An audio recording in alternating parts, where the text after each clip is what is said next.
ಎಲ್ಲರಿಗೆ ನಮಸ್ಕಾರ. ಶಿಶುಪಾಲ ವಧ ಮಹಾಕಾವ್ಯದ ಕೊನೆಯ ಸರ್ಗಗಳಲ್ಲಿ ನಾವಿದ್ದೇವೆ. ನಿನ್ನೆ ದಿವಸ 16ನೇ ಸರ್ಗವನ್ನು ಮುಗಿಸಿ 17ನೇ ಸರ್ಗದ ಒಂದು 20 ಪದ್ಯಗಳನ್ನು ನೋಡಿದ್ವಿ. ಅಲ್ಲಿಂದ ಮುಂದೆ ನಾವು ಗಮನಿಸೋಣ. ಶಿಶುಪಾಲನ ದೂತ ತುಂಬ ಹೇಯವಾದ ಮಾತುಗಳನ್ನು, ಅನ್ಯಾಯದ ಅಸತ್ಯದ ಮಾತುಗಳನ್ನು ಕೃಷ್ಣನ ಬಗೆಗೆ ಹೇಳಿದಾಗ ಅಲ್ಲಿದ್ದ ವೀರರು ಯಾವ ರೀತಿ ಕ್ರೋಧಾಂಧರಾದರು ಅಂತನ್ನುವಂಥ ಸಂದರ್ಭ ನಮ್ಮ ಗಮನದಲ್ಲಿ ಈಗ ಇರತಕ್ಕಂಥದ್ದು.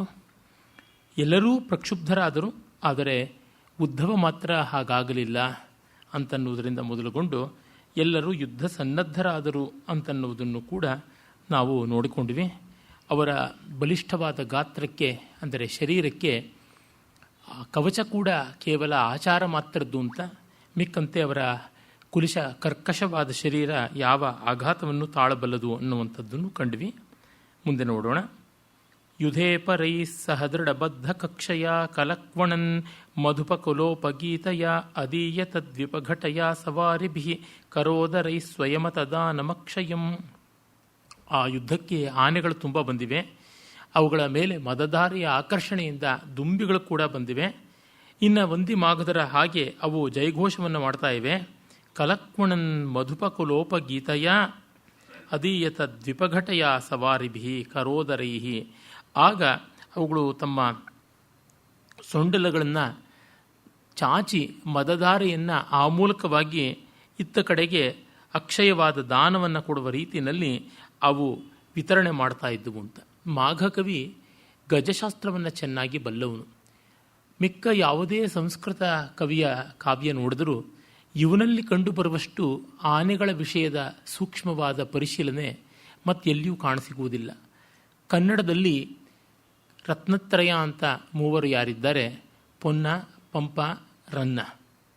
ಆ ಮೂವರಲ್ಲಿ ಮೊದಲನೆಯವನಾದ ಪೊನ್ನ ಶಾಂತಿ ಪುರಾಣದಲ್ಲಿ ತನ್ನ ಈ ಗಜಶಾಸ್ತ್ರ ಕೌಶಲವನ್ನು ಎಷ್ಟೋ ತೋರಿಸ್ತಾನೆ. ನಾನು ಬಲ್ಲಂತೆ ಕನ್ನಡದ ಪೊನ್ನ ಮತ್ತು ಸಂಸ್ಕೃತದ ಮಾಘ ಇವರಿಬ್ಬರೇ ಈ ಆನೆಗಳ ವಿಷಯದಲ್ಲಿ ಸಾಕಷ್ಟು ಸೂಕ್ಷ್ಮವಾದ ಪರಿಜ್ಞಾನವನ್ನು ತೋರಿದ್ದಾರೆ. ಸಂಸ್ಕೃತದಲ್ಲಿ ಪಾಲಕಾಪ್ಯ ಮುನಿ ಬರೆದ ಗಜಶಾಸ್ತ್ರ ಅಂತ ಒಂದಿದೆ, ಮಾತಂಗಲೀಲಾ ಅಂತ ಇನ್ನೂ ಒಂದು ಗ್ರಂಥ ಇದೆ. ಇವುಗಳ ಸಾರರೂಪವಾಗಿಯೇ ಬೇರೆ ವಿಶ್ವಕೋಶಾತ್ಮಕವಾದ ಗ್ರಂಥಗಳು ಸೋಮೇಶ್ವರನ ಮಾನಸೋಲ್ಲಾಸದಲ್ಲಿ, ಬಸವ ಭೂಪಾಲನ ಶಿವತತ್ವರತ್ನಾಕರದಲ್ಲಿ, ಅದೆಲ್ಲಕ್ಕೂ ಮುಂಚೆ ನಾವು ಕಾಣುವಂಥದ್ದು ವರಾಹಮಿಹಿರನ ಬೃಹತ್ ಸಂಹಿತೆಯ ಗಜರಕ್ಷಣಾಧ್ಯಾಯದಲ್ಲಿ. ಇಲ್ಲಿ ಒಂದಿಷ್ಟು ಭಾರತೀಯ ಗಜಶಾಸ್ತ್ರ, ಭಾರತೀಯರ ಒಂದು ಎಲಿಫೆಂಟಾಲಜಿ, ಆನೆಗಳನ್ನು ಕುರಿತ ವಿದ್ಯೆಯ ಚಿಂತನೆ ಕಾಣಿಸುತ್ತದೆ. ಅಲ್ಲಿ ಒಂದಷ್ಟು ಯುಕ್ತ, ಒಂದಷ್ಟು ಅಯುಕ್ತ, ಒಂದಷ್ಟು ವೈಜ್ಞಾನಿಕ ಸತ್ಯ, ಇನ್ನೊಂದಷ್ಟು ಕಲ್ಪಿತ, ಭ್ರಾಂತ, ಹೀಗೂ ಇವೆ. ಆದರೂ ತುಂಬ ಮಹತ್ತರವಾದದ್ದು, ಬೆಲೆಬಾಳುವಂಥ ಮಾಹಿತಿಯನ್ನು ನಾವು ನೋಡಬಹುದು. ಇತ್ತೀಚೆಗೆ ಈ ಗಜಶಾಸ್ತ್ರವನ್ನು ಕುರಿತು ಕರ್ನಾಟಕ ಸಂಸ್ಕೃತ ವಿಶ್ವವಿದ್ಯಾಲಯದಲ್ಲಿ ಒಬ್ಬರು ವಿದ್ವಾಂಸರು ಸಂಶೋಧನೆ ಮಾಡಿದ್ದಾರೆ, ಡಾಕ್ಟರ್ ನಾಗರಾಜ್ ಅಂತಕ್ಕಂಥವರು. ಅವರ ಸಂಶೋಧನಾ ಗ್ರಂಥವನ್ನು ನಾನು ನೋಡಿಲ್ಲ, ಅಂದರೆ ಈ ಬಗ್ಗೆ ಕೆಲಸ ನಡೀತಾ ಇದೆ ಅನ್ನೋದನ್ನು ಗಮನದಲ್ಲಿ ಇಡಬಹುದು. ಒಟ್ಟಿನಲ್ಲಿ ನಮ್ಮ ದೇಶಕ್ಕೆ ಆನೆಗಳು ಎಲ್ಲಿಲ್ಲದ ಬಲವನ್ನು, ಬೆಂಬಲವನ್ನು ಕೊಟ್ಟಿವೆ. ಆಫ್ರಿಕಾದ ಆನೆಗಳು ಪಳಗಿಸೋಕ್ಕಾಗದೇ ಇರುವಂಥವು, ಆದರೆ ಏಷ್ಯಾದ ಆನೆಗಳು ಪಳಗಬಲ್ಲವು.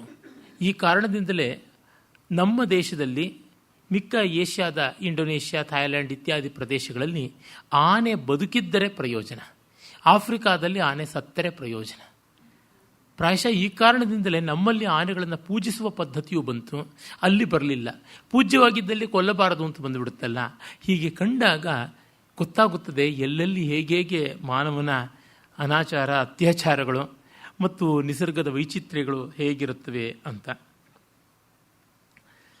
ಮುಂದೆ ಹೇಳ್ತಾನೆ ಕವಿ. ಸುಮೇಖಲಾ ಸ್ಥಿತತರ ದಂತಚಾರವ ಸಮುಲ್ಲಸತ್ತನು ಪರಿಧಾನ ಸಂಪದ ರಣೀಷಿಣಾಂ ಪುಲಕ ಭೃತೋಧಿಕಂದರಂ ಲಲಂಬಿರೆ ಸದಸಿಲತಾ ಪ್ರಿಯಾ ಇವ.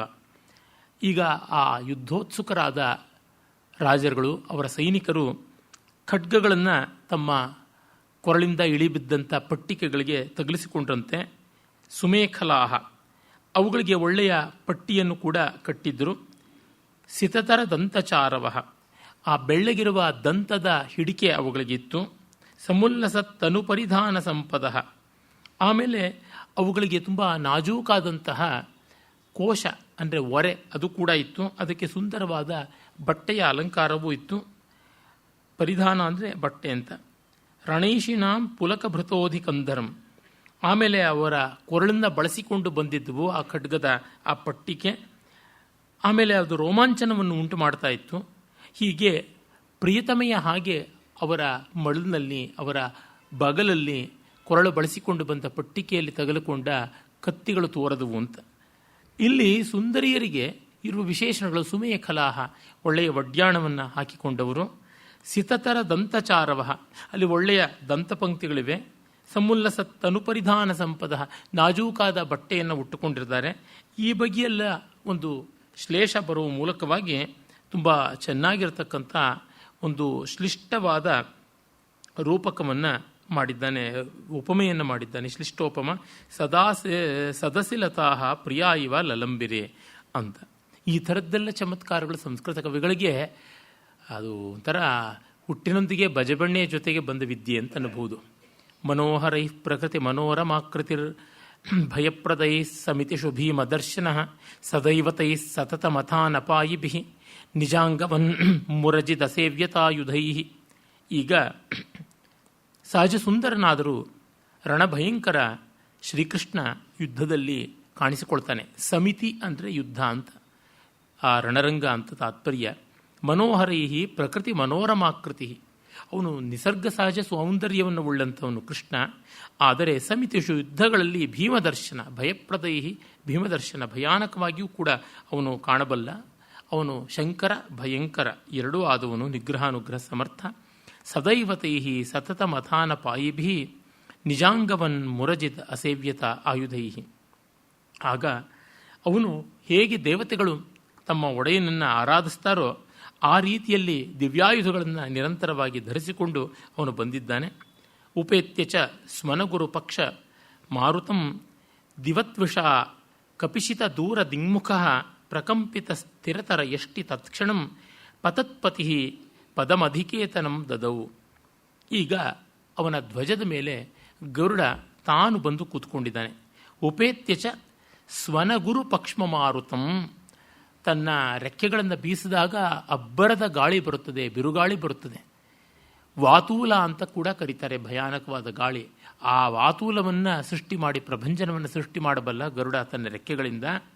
ಕಪಿಶಿತ ದೂರ ದಿಗ್ಮುಖ, ಮತ್ತು ಅವನ ರೆಕ್ಕೆ ಒಂದು ರೀತಿಯಾದ ಹಸುರುಗಂದು ಬಣ್ಣ, ಒಂದು ಬಗೆಯ ಬಂಗಾರದ ಬಣ್ಣದಲ್ಲಿರತಕ್ಕಂಥದ್ದು. ಆ ಬಣ್ಣದ ರೆಕ್ಕೆ ಬೀಸ್ತಾ ಇದ್ದಂತೆ ಅದರ ಪ್ರತಿಫಲನದಿಂದ ದಿಗಂತವೆಲ್ಲ ಆ ಬಣ್ಣವನ್ನು ಹೊಂದಿತು ಅಂತ ಹೇಳ್ತಾನೆ ಕವಿ. ಪ್ರಕಂಪಿತ ಸ್ಥಿರತರ ಎಷ್ಟಿ ತತ್ಕ್ಷಣಂ, ಆ ಬಾವುಟದ ದಂಡದ ಮೇಲೆ ಅವನು ಬಂದು ನಿಂತಾಗ ಅದೊಂದು ಸ್ವಲ್ಪ ಅಲ್ಲಾಡ್ತಂತೆ. ಪತತ್ಪತಿ ಪತತಾಂಪತಿ ಪತತ್ಪತಿ, ಪತತ್ರಿ ಅಂತಂದರೆ ಪಕ್ಷಿ ಅಂತ. ಪತತ್ಪತಿ ಪಕ್ಷಿರಾಜ ಪದಮಧಿಕೇತನಂ ದದವು, ಅವನು ಧ್ವಜದಲ್ಲಿ ತಾನಾಗಿ ಬಂದು ನೆಲೆಸ್ದ ಅಂತ.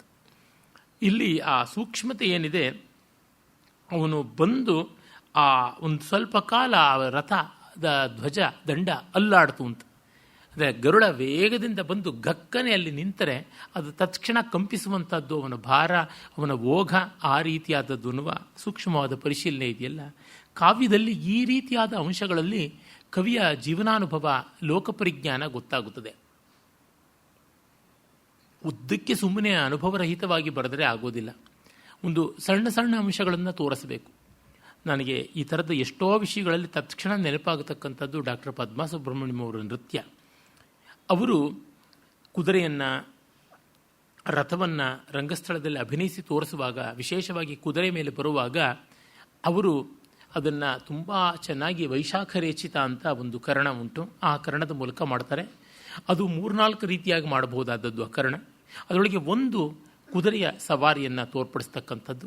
ಹಾಗೆ ಮಾಡಿ ಕಡಿವಾಣವನ್ನು ಹಿಡ್ಕೊಂಡು ಗಿರಗಿರನೆ ಚಾವಟಿಯನ್ನು ಬೀಸಿಕೊಂಡು ಬರುವಂತೆ ಅಭಿನಯ ಮಾಡ್ತಾ ನಿಲ್ಲಬೇಕು ಅಂದರೆ ನಿಲ್ಲಿಸಿದಾಗ ಆ ಕುದುರೆ ಇನ್ನೂ ವೇಗ ಇರೋದ್ರಿಂದ ಅದರ ಮೊಮೆಂಟಮ್ ಇದೆಯಲ್ಲ, ಅದರ ಕೈನೆಟಿಕ್ ಎನರ್ಜಿ ಇನ್ನೂ ನಿಂತಿಲ್ಲ. ಗಕ್ಕಂತ ನಿಂತರೆ ಸ್ವಲ್ಪ ಮುಂದಕ್ಕೆ ಜರ್ಕ್ ಆಗುತ್ತದಲ್ಲ, ಅಲ್ಲಾಡೋದು ಬರ್ತದಲ್ಲ, ಅದನ್ನೂ ಅವರು ಮಾಡ್ತಾರೆ. ಅದು ಮಹಾಪ್ರತಿಭೆ ಅಂತಂದರೆ. ನಿಜವಾಗಲೂ ಅವರ ಕಲಾಕೌಶಲ ಯಾವ ಮಟ್ಟದ್ದು ಅಂದರೆ, ನನ್ನ ಎಷ್ಟೋ ಜನ ನರ್ತಕ ಮಿತ್ರರು ಸ್ನೇಹಿತರು ಹೇಳ್ತಾ ಇರ್ತಾರೆ, ಮಂಟ ಪ್ರಭಾಕರ್ ಉಪಾಧ್ಯಾಯರಾಗಲಿ, ನಿರುಪಮ ರಾಜೇಂದ್ರ ಅವರಾಗಲಿ, ಇವರ ನೃತ್ಯವನ್ನು ನೋಡಿದ ಮೇಲೆ ನಾವು ಯಾರೂ ನೃತ್ಯ ಮಾಡಬಾರದು ಅಂತಲೇ ಅನಿಸ್ಬಿಡ್ತದೆ ಅಂತ. ಮಂಟಪರಂತೂ ಮತ್ತೂ ಒಂದು ಹೆಜ್ಜೆ ಮುಂದೆ ಹೋಗಿ ಹೇಳ್ತಾರೆ, ಇವ್ರ ನೃತ್ಯ 4 ಬಾರಿ ಕಂಡುವಾ ಅಂತಂದರೆ ನಮ್ಮ ಗೆಜ್ಜೆಗಳನ್ನೆಲ್ಲ ತೆಗೆದು ಹೊಂಡ ಆಗದು ಹುಗಿದು ಬಿಡಬೇಕು, ಅಷ್ಟರ ಮಟ್ಟಿಗೆ ನಾವು ನೃತ್ಯದಿಂದ ದೂರ ಆಗಬೇಕು, ಈ ಪ್ರತಿಭೆಯ ಮುಂದೆ ನಮ್ಮದೇನೂ ಅಲ್ಲ ಅಂತ ಅನಿಸಿಬಿಡುತ್ತದೆ ಅಂತ. ಅಂದರೆ ಆ ಮಟ್ಟದ ಸೂಕ್ಷ್ಮತೆ, ಪರಿಶೀಲನಾ ಶಕ್ತಿ ಬಹಳ ಮುಖ್ಯವಾದದ್ದು. ಇಂಥ ಸಣ್ಣ ಸಣ್ಣ ಕುಸರಿ ಕೆಲಸಗಳಲ್ಲಿಯೇ ಕವಿಯ ವಿಶೇಷ ಗೊತ್ತಾಗುತ್ತದೆ. ಇದನ್ನು ನೀವು ಎಲ್ಲಿಯೂ ನೋಡಬಹುದು. ಉದಾಹರಣೆಗೆ ಕ್ಯಾರೆಟ್ ಕೋಸಂಬರಿ ಮಾಡಿದಾಗ ಒಗ್ಗರಣೆಗೆ ಕೊತ್ತಂಬರಿ ಸೊಪ್ಪು ಹಾಕಿದ್ರೆ ಅದು ಒಂದು ಬಗೆಯ ಪರಿಮಳ ಬರುತ್ತೆ. ಅದು 1-2 ಸಲ ಒಗ್ಗರಣೆಗೆ ಹಾಕಿ ಆಮೇಲೆ ಒಗ್ಗರಣೆಯೆಲ್ಲ ಆಗಿ ಆ ಕ್ಯಾರೆಟ್ ತುರಿ ಬಂದಾಗ ಸಣ್ಣಗೆ ಹೆಚ್ಚಿರತಕ್ಕಂಥ ಕೊತ್ತಂಬರಿ ಹಾಕಿದ್ರೆ ಅದರ ಅಚ್ಚ ಹಸಿರು ಬಣ್ಣ ಅದೊಂದು ರೀತಿಯಾದ ಕಣ್ಣಿಗೆ ಸೊಗಸನ್ನು ತಂದು ಕೊಡುತ್ತೆ. ಒಂದು ಕಡೆ ಪರಿಮಳವೂ ಇರಬೇಕು, ಒಂದು ಕಡೆ ಕಣ್ಣಿಗೆ ಸೊಗಸೂ ಇರಬೇಕು ಅಂತಂದರೆ ಈ ಥರದ್ದನ್ನು ಮಾಡಬೇಕಾಗುತ್ತೆ. ಈ ಥರದ್ದು ಎಷ್ಟು ಸಣ್ಣ ವಿಷಯಗಳಲ್ಲಿ ಗೊತ್ತಾಗುತ್ತದೆ ಮಾಡುವವರ ಯೋಗ್ಯತೆ ಏನು, ಮನಸ್ಸು ಏನು, ವಿವೇಕ ಏನು ಅಂತ. ಎಂಥದ್ದೋ ಒಂದು ಬಡದು ಬಿಡಬೇಕು ಅಂತಂದರೆ ಅದಕ್ಕಿಂತ ಸಾಯೋದು ಮೇಲು ಅಂತ ಅನಿಸ್ಬಿಡುತ್ತದೆ. ಮಾಡುವುದೇ ಆದಲ್ಲಿ ಚೆನ್ನಾಗಿ ಮಾಡಬೇಕು. ಶ್ರೀಯಾದೇಯಂ, ಭಿಯಾದೇಯಂ, ಹ್ರಿಯಾದೇಯಂ, ಸಂವಿಧಾದೇಯಂ ಅಂತ ಉಪನಿಷತ್ತು ಹೇಳುವಂಥದ್ದು ಈ ರೀತಿಯಾದ ದೃಷ್ಟಿಕೋನಕ್ಕೆ ತಾನೆ. ಎಂಥದ್ದೋ ತಿನ್ನೋದಾದರೆ ಮನುಷ್ಯತ್ವವೇ ಬೇಕಿರಲಿಲ್ಲ, ಪಶುತ್ವ ಸಾಕಾಗ್ತಾ ಇತ್ತಲ್ವ. ಜಡೀಕೃತ ಶ್ರವಣ ಪಥೇ ದಿವೌಕಸಾಂ ಚಮೂರವೇ ವಿಶತಿ ಸುರಾದ್ರಿಕಂದರಾಹ ಅನರ್ಥಕೈ ರಜನಿ ವಿದಗ್ಧ ಕಾಮಿನಿ ರಥಾಂತರ ಕ್ವಣಿತ ವಿಲಾಸ ಕೌಶಲೈ. ಈಗ ದೇವಲೋಕದಲ್ಲಿ ಏನಾಗ್ತಾ ಇದೆ ಅನ್ನುವ ಕಲ್ಪನೆಯನ್ನು ಕವಿ ಮಾಡ್ತಾನೆ. ಆಗ ದೇವಲೋಕದಲ್ಲಿ ಎಷ್ಟೆಷ್ಟೋ ಕೋಲಾಹಲ ಆರಂಭವಾಗಿದೆ. ಅದಕ್ಕೆ ಮುನ್ನ ಕವಿ ಇನ್ನೂ ಒಂದು ಪದ್ಯದಲ್ಲಿ ರಣದುಂದುಭಿಗಳ ಪ್ರಭಾವ ಎಂಥದ್ದು ಅಂತ ಹೇಳ್ತಾನೆ. ಅನಾರತಂ ರಸತಿ ಜಯಾಯ ದುಂದುಭೌ ಮಧುದ್ವಿಷಃ ಫಲದಲಘು ಪ್ರತಿಸ್ವನೈ ವಿನಿಷ್ಪತನ್ ಮೃಗಪತಿಭಿರ್ಗುಹಾಮುಖೈರ್ಗತಾಃ ಪರಾಂ ಮುದಂ ಅಸಹನ್ನಿವಾದ್ರಯ. ಈ ವೀರಯೋಧರು, ಆ ಆನೆಗಳು, ಆ ರಣಭೇರಿಗಳು ಅವೆಲ್ಲ ಒಟ್ಟಿಗೆ ಶಬ್ದ ಮಾಡಿದಾಗ ಇವರ ವೀರಗರ್ಜನೆಗಳು, ಆನೆಗಳ ಬೃಂಕಾರಗಳು ಮತ್ತು ರಣಭೇರಿಗಳ ಭಾಂಕಾರಗಳು ಇವೆಲ್ಲ ಸೇರಿದ ತಕ್ಷಣ ಇಷ್ಟು ಕೋಲಾಹಲ ಆಯಿತು ಅಂದರೆ ದೂರದಲ್ಲಿದ್ದಂಥ ಬೆಟ್ಟ ಗುಡ್ಡಗಳಲ್ಲಿ ಅದು ಮರುಧ್ವನಿಸಿತು. ಅಲ್ಲಿ ಗುಹಗಳ ಒಳಗೆ ಆ ಶಬ್ದ ಹೋಗಿ ಮತ್ತೆ 2 ಪಟ್ಟಾಗಿ ಅಪ್ಪಳಿಸಿಕೊಂಡು ಬಂದುವು. ಅಲ್ಲಿ ಮಲಗಿದ್ದ ಸಿಂಹಗಳಿಗೆ ಒಂದು ರೀತಿಯಾದಂಥ ಅಸಮಾಧಾನ ಬಂದುಬಿಡುತ್ತೆ. ನಿಷ್ಪತನ್ ಮೃಗಪತಿಭಿರ್ ಗುಹಾಮುಖೈ ಗತಾಹ. ಅವರು ಮಲಗಿದ್ದ ಸಿಂಹಗಳಿಗೆ ಕೂಡ ಕೋಲಾಹಲವಾಯಿತು. ನೋಡಿದಾಗ ಪರಂ ಮುದಂ ಅಸಹನ್ನಿವಾದ್ರಯ. ಈ ಕೋಲಾಹಲ ನಮಗಿಷ್ಟವಾಗ್ತಾ ಇಲ್ಲ ಅನ್ನುವಂಥ ರೀತಿಯಲ್ಲಿ ಆ ಸಿಂಹಗಳು ಗರ್ಜಿಸಿ ಆ ಬೆಟ್ಟಗಳು ಮರುದನಿಯನ್ನು ಕೊಡ್ತಾ ಇವ್ಯಾ, ತಮ್ಮ ಅಸಮ್ಮತಿಯನ್ನು ತೋರಿಸ್ತಾ ಇವ್ಯಾ ಅನ್ನುವಂತೆ ಇದೆ ಅಂತ ಕವಿ ಹೇಳ್ತಾನೆ. ಕಾಳಿದಾಸ ಈ ಕಲ್ಪನೆಯನ್ನು ರಘುವಂಶದ 4ನೇ ಸರ್ಗದಲ್ಲಿ ಮಾಡ್ತಾನೆ. ದಿಲೀಪನ ಮಗ ರಘು ಎಲ್ಲ ಕಡೆಗಳಲ್ಲೂ ದಿಗ್ವಿಜಯ ಮಾಡುವಾಗ ಹಿಮಾಲಯಕ್ಕೆ ಹೋಗ್ತಾನೆ. ಅಲ್ಲಿಯೇ ಈ ರೀತಿಯಾಗಿತ್ತು ಅನ್ನುವ ಚಿತ್ರಣ ಸಿಗುತ್ತದೆ. ಹಾಗೆ ಈ ಸೇನಾ ನಿರ್ಘೋಷ ಮೇರು ಪರ್ವತವನ್ನು ದಾಟಿಕೊಂಡು ಹೋಗುತ್ತದೆ. ಸುರಾದ್ರಿ ಕಂದರಾಹ. ಆ ಸುರಾದ್ರಿ ಅಂತಂದರೆ ಬಂಗಾರದ ಬೆಟ್ಟ, ಮೇರು, ಅದರ ಮೇಲೆ ದೇವಲೋಕ ಇರತಕ್ಕಂಥದ್ದು. ಅಲ್ಲಿಗೆಲ್ಲ ಹೋಗಿ ಕೋಲಾಹಲವನ್ನು ಮಾಡುತ್ತದೆ. ಆಗ ಅಲ್ಲಿ ವಿಹಾರ ಮಾಡ್ತಾ ಇರತಕ್ಕಂಥ ದಿವೌಕಸರು, ದೇವತೆಗಳು, ಅನರ್ಥಕೈ ರಜನಿ ವಿದಗ್ಧ ಕಾಮಿನಿ ರಥಾಂತರ ಕುಣಿತ ವಿಲಾಸ ಕೌಶಲೈ. ಆಗ ಅವರ ವಿಲಾಸದ ಹಾಹಾಕಾರಗಳು, ಹೋಹೋಕಾರಗಳು, ಚೀತ್ಕಾರಗಳು ಯಾವುದಿವೆ ಅವುಗಳು ತತ್ಕ್ಷಣವೇ ಈ ಗಲಾಟೆಯಲ್ಲಿ, ಈ ಸದ್ದಿನಲ್ಲಿ ಅಡಗಿ ಹೋಗಿಬಿಟ್ಟವು ಅಂತ ಹೇಳ್ಬಿಟ್ಟು ಅಂತಾನೆ. ಅಂದರೆ ಅವರ ಒಂದು ಪ್ರೈವಸಿ ಯಾವುದಿದೆ, ಅವರ ಒಂದು ಸಂತೋಷ, ಅದಕ್ಕೆ ಕೂಡ ಅಡ್ಡಿ ಬರುವಂಥ ರೀತಿಯಲ್ಲಿ ಈ ಕೋಲಾಹಲ ಅಲ್ಲಿವರೆಗೂ ತಲುಪಿತು ದೇವಲೋಕಕ್ಕೆ ಅಂತ. ನಮ್ಮ ಕವಿಗಳಲ್ಲಿ ಈ ಅತ್ಯುಕ್ತಿಗಳನ್ನು, ಉತ್ಪ್ರೇಕ್ಷೆಗಳನ್ನು, ಅತಿಶಯೋಕ್ತಿಗಳನ್ನು ಮಾಡುವುದು ರಕ್ತದಲ್ಲಿ ಬಂದಂಥದ್ದು. ಭಾರತೀಯರಷ್ಟು ಅತಿಶಯೋಕ್ತಿಗಳನ್ನು ಮಾಡುವವರು ಬೇರೆ ಯಾವ ಕವಿಗಳೂ ಇಲ್ಲ ಅಂತಾರೆ. ಅತಿಶಯವಾಗಿ ಕಲ್ಪನೆಯನ್ನು ಮಾಡತಕ್ಕಂಥದ್ದು ಅತಿಶಯೋಕ್ತಿ ಕಾವ್ಯದ ಜೀವಾಳ ಅನ್ನುವ ಮಾತನ್ನು ಆನಂದವರ್ಧನ ಹೇಳ್ತಾನೆ. ಅಲ್ಲಿಂದ ನಮಗೆ ಅತಿಶಯೋಕ್ತಿಯ ಪಾರಮ್ಯ ಕಾಣಿಸುತ್ತದೆ. ಇಲ್ಲಿ ಸದ್ದಾಯಿತು ಅಂದರೆ ದೇವಲೋಕದಲ್ಲಿ ಅವರು ಬೆಚ್ಚಿದ್ರು ಅಂತ. ಆ ರೀತಿಯಾಗಿ ಹಾಗೆ ಭೂಲೋಕ ಮತ್ತು ದೇವಲೋಕದ ಪ್ರತಿಕ್ರಿಯೆ ನೋಡ್ತೀವಿ. ಕುಮಾರವ್ಯಾಸ ದ್ರೌಪದಿಯ ಸೌಂದರ್ಯ ವರ್ಣಿಸಬೇಕು ಅಂದರೆ ಆಗಸದಲ್ಲಿರತಕ್ಕಂಥ ಇಂದ್ರ ಈಕೆಯನ್ನು ದುದಿಸಿದ್ರೆ ಆ ಮಾರನಿಗೇಕೆ ಸಾವಾಯಿತು ಅಂತ ಕೇಳ್ತಾನೆ. ಇವಳು ಮೊದಲೇ ಹುಟ್ಟಿದ್ದಿದ್ರೆ ಮನ್ಮಥನಿಗೆ ಸಾವು ಯಾಕೆ ಬರ್ತಾ ಇತ್ತು, ತನಗೆ ಯಾತಕ್ಕೆ ಮುನಿಶಾಪ ಬರ್ತಾ ಇತ್ತು ಅಂತ ಹೇಳಿ ಅಕ್ಕಪಕ್ಕದಲ್ಲಿರ್ತಕ್ಕಂಥ ರಂಭಾದಿಗಳನ್ನು ನೋಡಿ ತಿವಿತಾನೆ ಅಂತ ಬರ್ತದೆ. ಆ ಮೂಲಕವಾಗಿ ದ್ರೌಪದಿಯ ಸೌಂದರ್ಯ ಎಷ್ಟು ದೊಡ್ಡದಾದದ್ದು ಅಂತ ಗೊತ್ತಾಗುತ್ತದೆ. ಈ ಉದ್ದೇಶಕ್ಕಾಗಿ ಈ ಬಗ್ಗೆ ಅತಿಶಯ ಚಮತ್ಕಾರಗಳನ್ನು ಮಾಡ್ತಾರೆ. ದೇವಲೋಕವನ್ನೆಲ್ಲ ನಮ್ಮ ಕಣ್ಣು ಮುಂದೆ ಉಣಿಸ್ತಾರೆ. ಅರಾತಿಭಿರ್ಯುಧಿಸಃ ಯುಧ್ವನೋ ಹತಾನ್ ಜಿಗುಕ್ಷವಃ ಶ್ರುತರ್ಣ ತೂರ್ಯನಿಸ್ವನಾಃ ಅಕುರ್ವತ ಪ್ರಥಮ ಸಮಾಗಮೋಚಿತಂ ಚಿರೋಜ್ಜಿತಂ ಸುರಗಣಿಕಃ ಪ್ರಸಾಧನಂ. ಇನ್ನು ದೇವಲೋಕದ ಗಣಿಕೆಯರು ರಂಭೆ, ಊರ್ವಶಿ ಮೊದಲಾದವರು ತುಂಬ ಕಾಲದಿಂದ ಯಾರೂ ಕೂಡ ವೀರಸ್ವರ್ಗಕ್ಕೆ ಅರ್ಹರಾಗಿ ಬರ್ತಾ ಇಲ್ಲ ಅಂತ ಬೇಸರವಾಗಿತ್ತಂತೆ. ಎಷ್ಟು ಕಾಲ ಹಳಬರ ಮುಂದೆ ನೃತ್ಯ ಮಾಡೋದು, ಹಳಬರನ್ನೇ ಓಲೈಸೋದು ಬೇಸರವಾಗಿರುತ್ತದೆ. ಹೊಸ ಕ್ಯಾಂಡಿಡೇಟ್ಸ್ ಬರಬೇಕು, ಹೊಸ ಸ್ನೇಹಿತರು ಬರಬೇಕು ಭೂಮಿಯಿಂದ ಅಂತ ನೋಡಿದ್ರೆ ದೊಡ್ಡ ದೊಡ್ಡ ಯುದ್ಧಗಳು ಏನೂ ಆಗ್ತಾ ಇಲ್ಲ. ಯುದ್ಧ ಆಗದೇ ಇದ್ರೆ ವೀರಸ್ವರ್ಗ ಹೇಗೆ? ಸುಮ್ಮನೆ ಹೋಮ ಯಜ್ಞ ಯಾಗ ತಪಸ್ಸು ಮಾಡಿದ್ರೆ ಮುದಿಮುಂಡೆವು ಸ್ವರ್ಗಕ್ಕೆ ಹೋಗತ್ವೆ, ತರುಣರು ಬರೋದು ಹೇಗೆ? ಅದಕ್ಕಾಗಿ ಯುದ್ಧವೇ ಆಗಬೇಕು. ಆ ಕಾರಣದಿಂದ ಅವರುಗಳು ಕಾದಿದ್ದಾರೆ.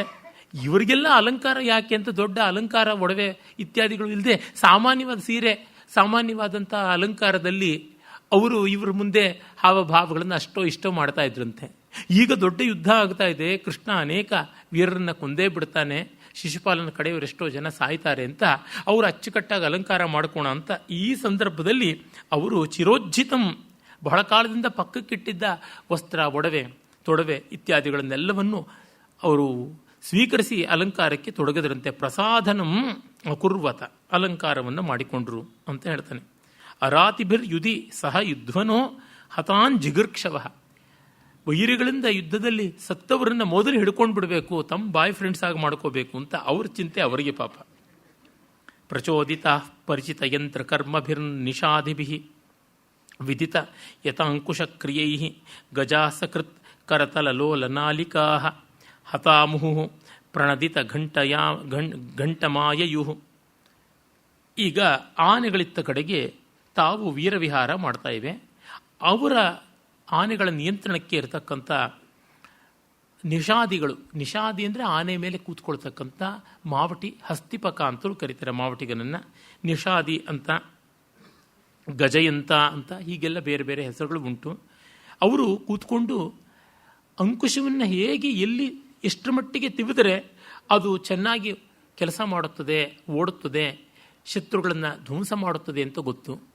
ಜೊತೆಗೆ ಆ ಮಾವಟಿಗರು ಆನೆಯ ಕೊರಳಿನ ಮೇಲೆ ಕೂತ್ಕೋತಾರೆ. ನೀವು ಗಮನಿಸಿರಬಹುದು, ಆನೆಯ ಬೆನ್ನಿನ ಮೇಲೆ ಹೌದಾ ಅಂತ ಹೇಳ್ತೀವಲ್ಲ, ಆ ಪಲ್ಲಕ್ಕಿಯನ್ನು ಕಟ್ಟಿರ್ತಾರೆ.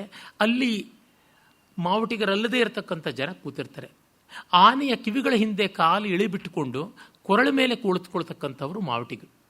ಅವರು ಆ ಆನೆಯ ಕಿವಿಯಿಂದ ಮಿಕ್ಕ ಕೆಳಗಿನ ಭಾಗ ಯಾವುದಿದೆ ಅತ್ಯಂತ ಕೋಮಲವಾದ ಭಾಗ, ನಾವು ಮನುಷ್ಯರು ಕೂಡ ನೋಡಿಕೊಂಡ್ರೆ ಗೊತ್ತಾಗುತ್ತೆ. ಕಿವಿಯಿಂದ ಕೆಳಕ್ಕೆ ಕೊರಳಿನ ಭಾಗ ಯಾವುದಿದೆ ಅದು ತುಂಬ ಮೃದುವಾದಂಥದ್ದು. ಕಿವಿಯ ಹಿಂದಿನ ಭಾಗ ಬಹಳ ಕೋಮಲ, ಅದು ಬಹಳ ಸೂಕ್ಷ್ಮ. ಒಂದು ಸ್ವಲ್ಪ ಒತ್ತಿದ್ರೆ ಸಾಕು ನೋವಾಗುತ್ತದೆ. ಅವರು ಆ ಆನೆಗಳ ಕಿವಿಯ ಹಿಂದೆ ತಮ್ಮ ಕಾಲುಗಳನ್ನು ಹೇಗೆ ಬೇಕೋ ಹಾಗೆ ತಿವಿತಾ ಇದ್ರಂತೆ. ವಿದಿತ ಯತಾಂಕುಶ ಕ್ರಿಯೈ, ಅವರು ಪರಿಚಿತ ಯಂತ್ರಕರ್ಮಭಿ, ಹೇಗೆ ನಿಯಂತ್ರಣ ಮಾಡಬೇಕು ಅಂತ ಗೊತ್ತಿರತಕ್ಕಂಥದ್ದು. ಯತ ಅನ್ನೋದಕ್ಕೆ ಸಂಯಮ ಅಂತ ಒಂದು ಅರ್ಥ ಇದೆ, ಆದರೆ ಟೆಕ್ನಿಕಲ್ ಆದಂಥ ಟರ್ಮ್ ಯಾವುದು ಅಂತ ಅನ್ನೋದನ್ನು ಹಲಾಯುಧ ಕೋಶ ಕೊಡುತ್ತದೆ ನೋಡಿ. ಯತ ಯಾತಾಖ್ಯೆ ಪಾದಾಂಕುಶ ಕರ್ಮಣಿ ಯೈಸ್ತೈ ಪಾದಕರ್ಮ ಯತಂ ಪ್ರೋಕ್ತಂ ಯಾತಮಂಕುಶ ವಾರಣಂ ಅಂತ ಹೇಳ್ತಾರೆ. ಮಾಘನ ಕಾವ್ಯ ಓದಿದ್ರೆ ಎಷ್ಟು ಪದ ಸಂಪತ್ತಿ ಸಿಗುತ್ತದೆ ಅಂತ. ಯತ ಅಂದರೆ ಮಾವಟಿಗರು ಆನೆಯನ್ನು ಚಲಿಸೋದಕ್ಕೆ, ನಿಯಂತ್ರಿಸೋಕ್ಕೆ ಹೇಗೆ ಕಾಲಿಂದ ತಿವಿತಾರೆ ಆ ಕಾಲಿನ ತಿವಿತಕ್ಕೆ ಯತ ಅಂತ ಕರೀತಾರೆ ಅಂತ. ಅಂದರೆ ಈ ರೀತಿಯಾದ ಟೆಕ್ನಿಕಲ್ ಟರ್ಮ್ಸ್ ಒಂದು ಭಾಷೆ ಎಲ್ಲ ಶಾಸ್ತ್ರಗಳನ್ನು, ಎಲ್ಲ ವಿಜ್ಞಾನವನ್ನು, ಎಲ್ಲ ತಿಳಿವನ್ನು ಕೂಡ ತನ್ನ ಮೂಲಕವೇ ಜನರಿಗೆ ಕೊಡುವ ಸಾಮರ್ಥ್ಯವನ್ನು ಹೊಂದಿದ್ದಾಗ ಬರುತ್ತದೆ.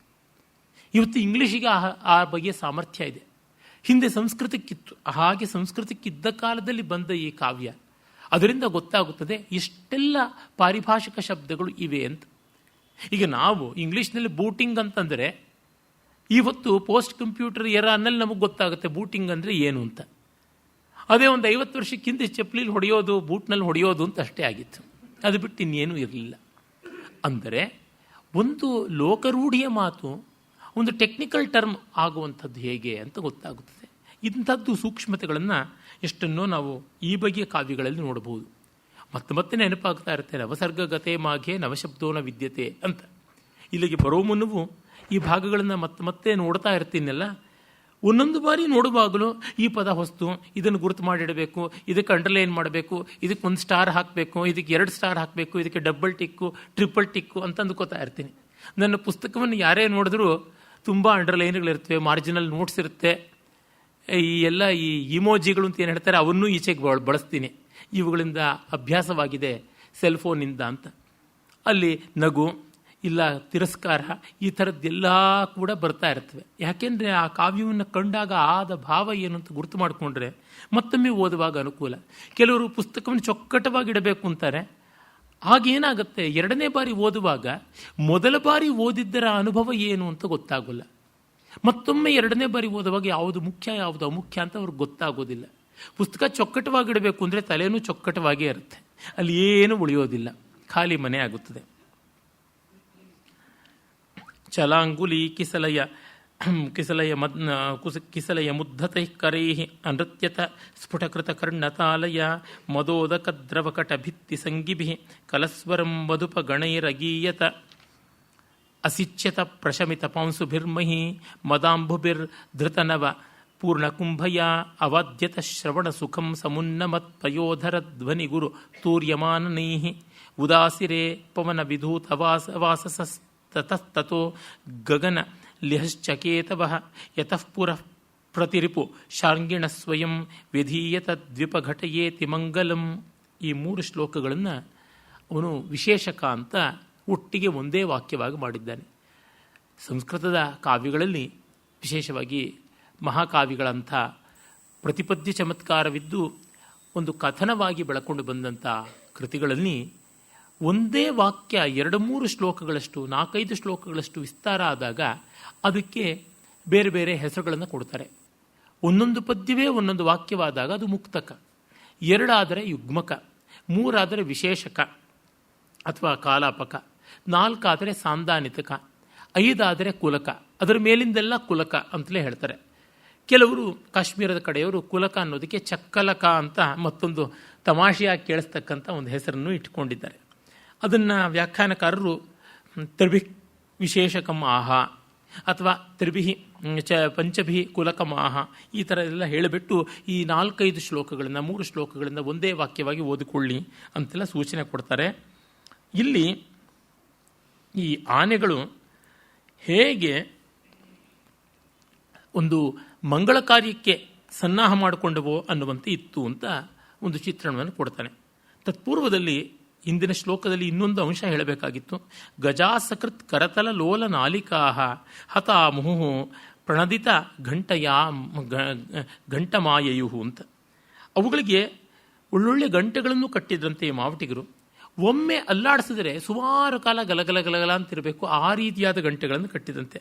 ಹತಾಹ ಅಂದರೆ ಒಮ್ಮೆ ಹೊಡೆಯಲ್ಪಟ್ಟವಂಥವು, ಮುಹುಪ್ರಣದಿತ ಘಂಟಂ ಆಯೇಹು ಮತ್ತೆ ಮತ್ತೆ ಮೊಳಗಲ್ಪಟ್ಟ ಘಂಟಾನಾದವನ್ನು ಉಳ್ಳವಾದಂಥ ಗಂಟೆಗಳನ್ನು ಆನೆಗಳಿಗೆ ಕಟ್ಟಿದರು.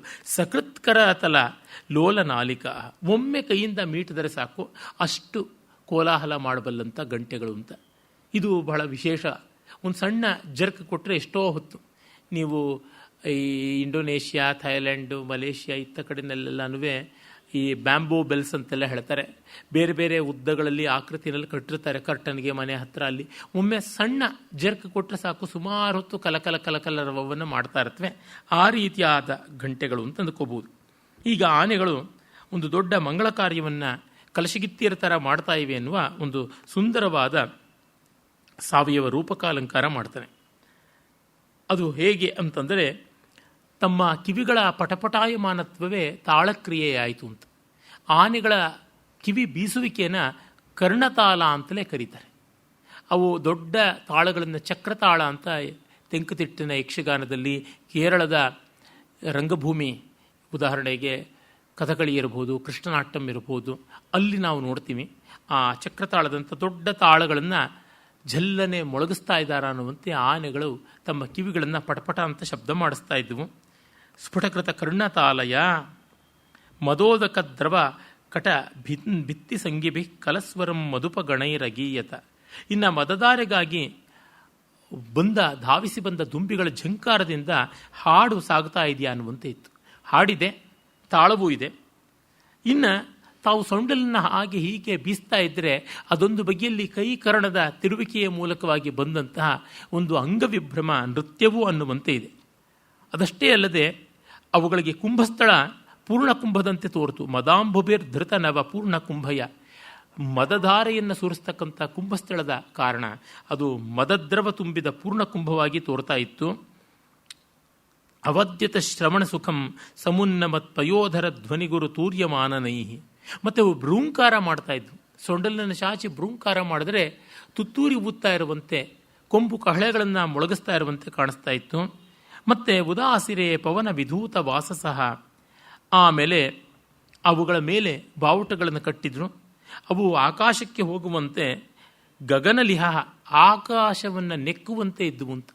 ಅಭ್ರಂಲಿಹ, ಗಗನಲಿಹ, ಲಿಟ್ ಅಂದರೆ ನೆಕ್ಕುವಂಥದ್ದು, ಆಕಾಶವನ್ನು ನೆಕ್ಕುವಂತೆ. ಈಗ ಸ್ಕೈ ಸ್ಕ್ರ್ಯಾಪರ್ ಅಂತ ಆಕಾಶವನ್ನು ಉಜ್ಜಿಕೊಂಡು ಹೋಗೋದು ಅಂತಾರಲ್ಲ, ನಮ್ಮಲ್ಲಿ ಆ ರೀತಿಯಾದದ್ದಕ್ಕೆ ಹೊಸಗನ್ನಡದಲ್ಲಿ ಗಗನಚುಂಬಿಗಳು ಅಂತ ಇನ್ನೂ ಮಧುರವಾದ ಮನೋಹರವಾದ ಶಬ್ದವನ್ನು ನಿರ್ಮಾಣ ಮಾಡಿದ್ದಾರೆ. ಸಂಸ್ಕೃತದಲ್ಲಿ ಅಭ್ರಂಲಿಹ, ಅಭ್ರಂಕಷ ಅಂತಲೂ ಅಂತಿದ್ರು. ಲಿಟ್ರಲಿ ಸ್ಕೈ ಸ್ಕ್ರ್ಯಾಪರ್, ಅಭ್ರಂಕಷ, ಆಕಾಶವನ್ನು ಉಜ್ಜಿಕೊಂಡು ಹೋಗ್ತಕ್ಕಂಥದ್ದು ಅಂತ. ಹಾಗೆ ಆ ಬಾವುಟಗಳನ್ನು ಮೈಮೇಲೆ ತಳೆದು ಅವು ಚಕ್ರಧಾರಿಯಾದ ಕೃಷ್ಣನಿಗೆ ಶಾರ್ಂಗಿ ಶೃಂಗದ ಮೂಲಕ, ಕೊಂಬಿನ ಮೂಲಕ ಮಾಡಿರತಕ್ಕಂಥ ಬಿಲ್ಲನ್ನು ಹೊಂದಿದ ಕೃಷ್ಣನಿಗೆ ಪ್ರತಿರಿಪು ವೈರ್ಯ ಕಡೆಗೆ ಜಯಕ್ಕಾಗಿ ಹೋಗ್ತಾ ಇರತಕ್ಕಂಥ ಯುದ್ಧೋದ್ಯತನಾದ ಕೃಷ್ಣನಿಗೆ ಮಂಗಲಂ ವ್ಯಧೀಯತ, ಮಂಗಳವನ್ನು ಉಂಟು ಮಾಡುವಂತೆ ಕಾಣಿಸ್ತಾ ಇದ್ದುವು ಅಂತ ಒಂದು ಸುಂದರವಾದ ಸಾವಯವ ರೂಪಕ ಚಿತ್ರವನ್ನು ಕೊಡ್ತಾ ಇದ್ದಾನೆ. ನ ಶೂನ್ಯತಾಮಗಮದಸೌ ನಿವೇಶಭೂ ಪ್ರಭೂತತಾಂ ದಧತಿ ಬಲೆ ಚಲತ್ಯಪಿ ಪಯಸ್ಯಭಿದ್ರವತಿ ಭುವಂ ಯುಗಾವಧೌ ಸರಿತ್ಪತಿರ್ನ ಹಿಸಮುಪೈತಿ ರಿಕ್ತತಾಂ. ಮತ್ತು ಈ ಸೇನೆ ವಿಸ್ತಾರವಾಗ್ತಾನೇ ಇತ್ತು. ಹೋಗ್ತಾ ಇದ್ದರೆ ಅದು ಮುಗೀತು ಅಂತಲೇ ಕಾಣಿಸ್ತಾ ಇಲ್ಲ, ಅದರಿಂದ ಹೋಗ್ತಾ ಇದೆ ಅನ್ನೋದು ಗೊತ್ತಾಗ್ತಾ ಇಲ್ಲ. ನ ಶೂನ್ಯತಾಂ ಅಗಮತ್, ಖಾಲಿ ಆಗಲಿಲ್ಲ. ಕಣ್ಣಿನ ಮುಂದೆ ಹಾದು ಹೋಗ್ತಾ ಇದ್ದರೆ ಬರ್ತಲೇ ಇದೆ.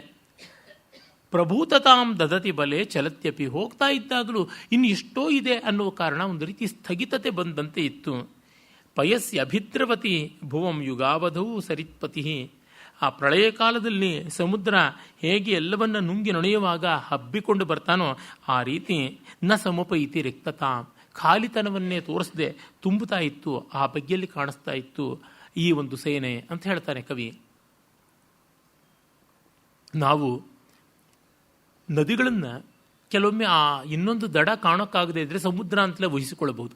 ಅಮೆಜಾನ್ ಆ ರೀತಿಯಾದ ನದಿ ಅಂತ ಹೇಳ್ತಾರೆ. ಒಂದು ದಡದಲ್ಲಿ ನಿಂತು ನೋಡಿದ್ರೆ ಮತ್ತೊಂದು ದಡ ಕಾಣಿಸದೇ ಇದ್ದಾಗ ಅದು ಸಮುದ್ರದಂತೆಯೇ ಆಗಿಬಿಡ್ತು ಅಂತ. ಈ ರೀತಿಯಲ್ಲಿ ಆ ಸೇನೆಗೆ ಅಪಾರತ್ವ, ಅಮೇಯತ್ವ ಬಂತು ಅಂತ.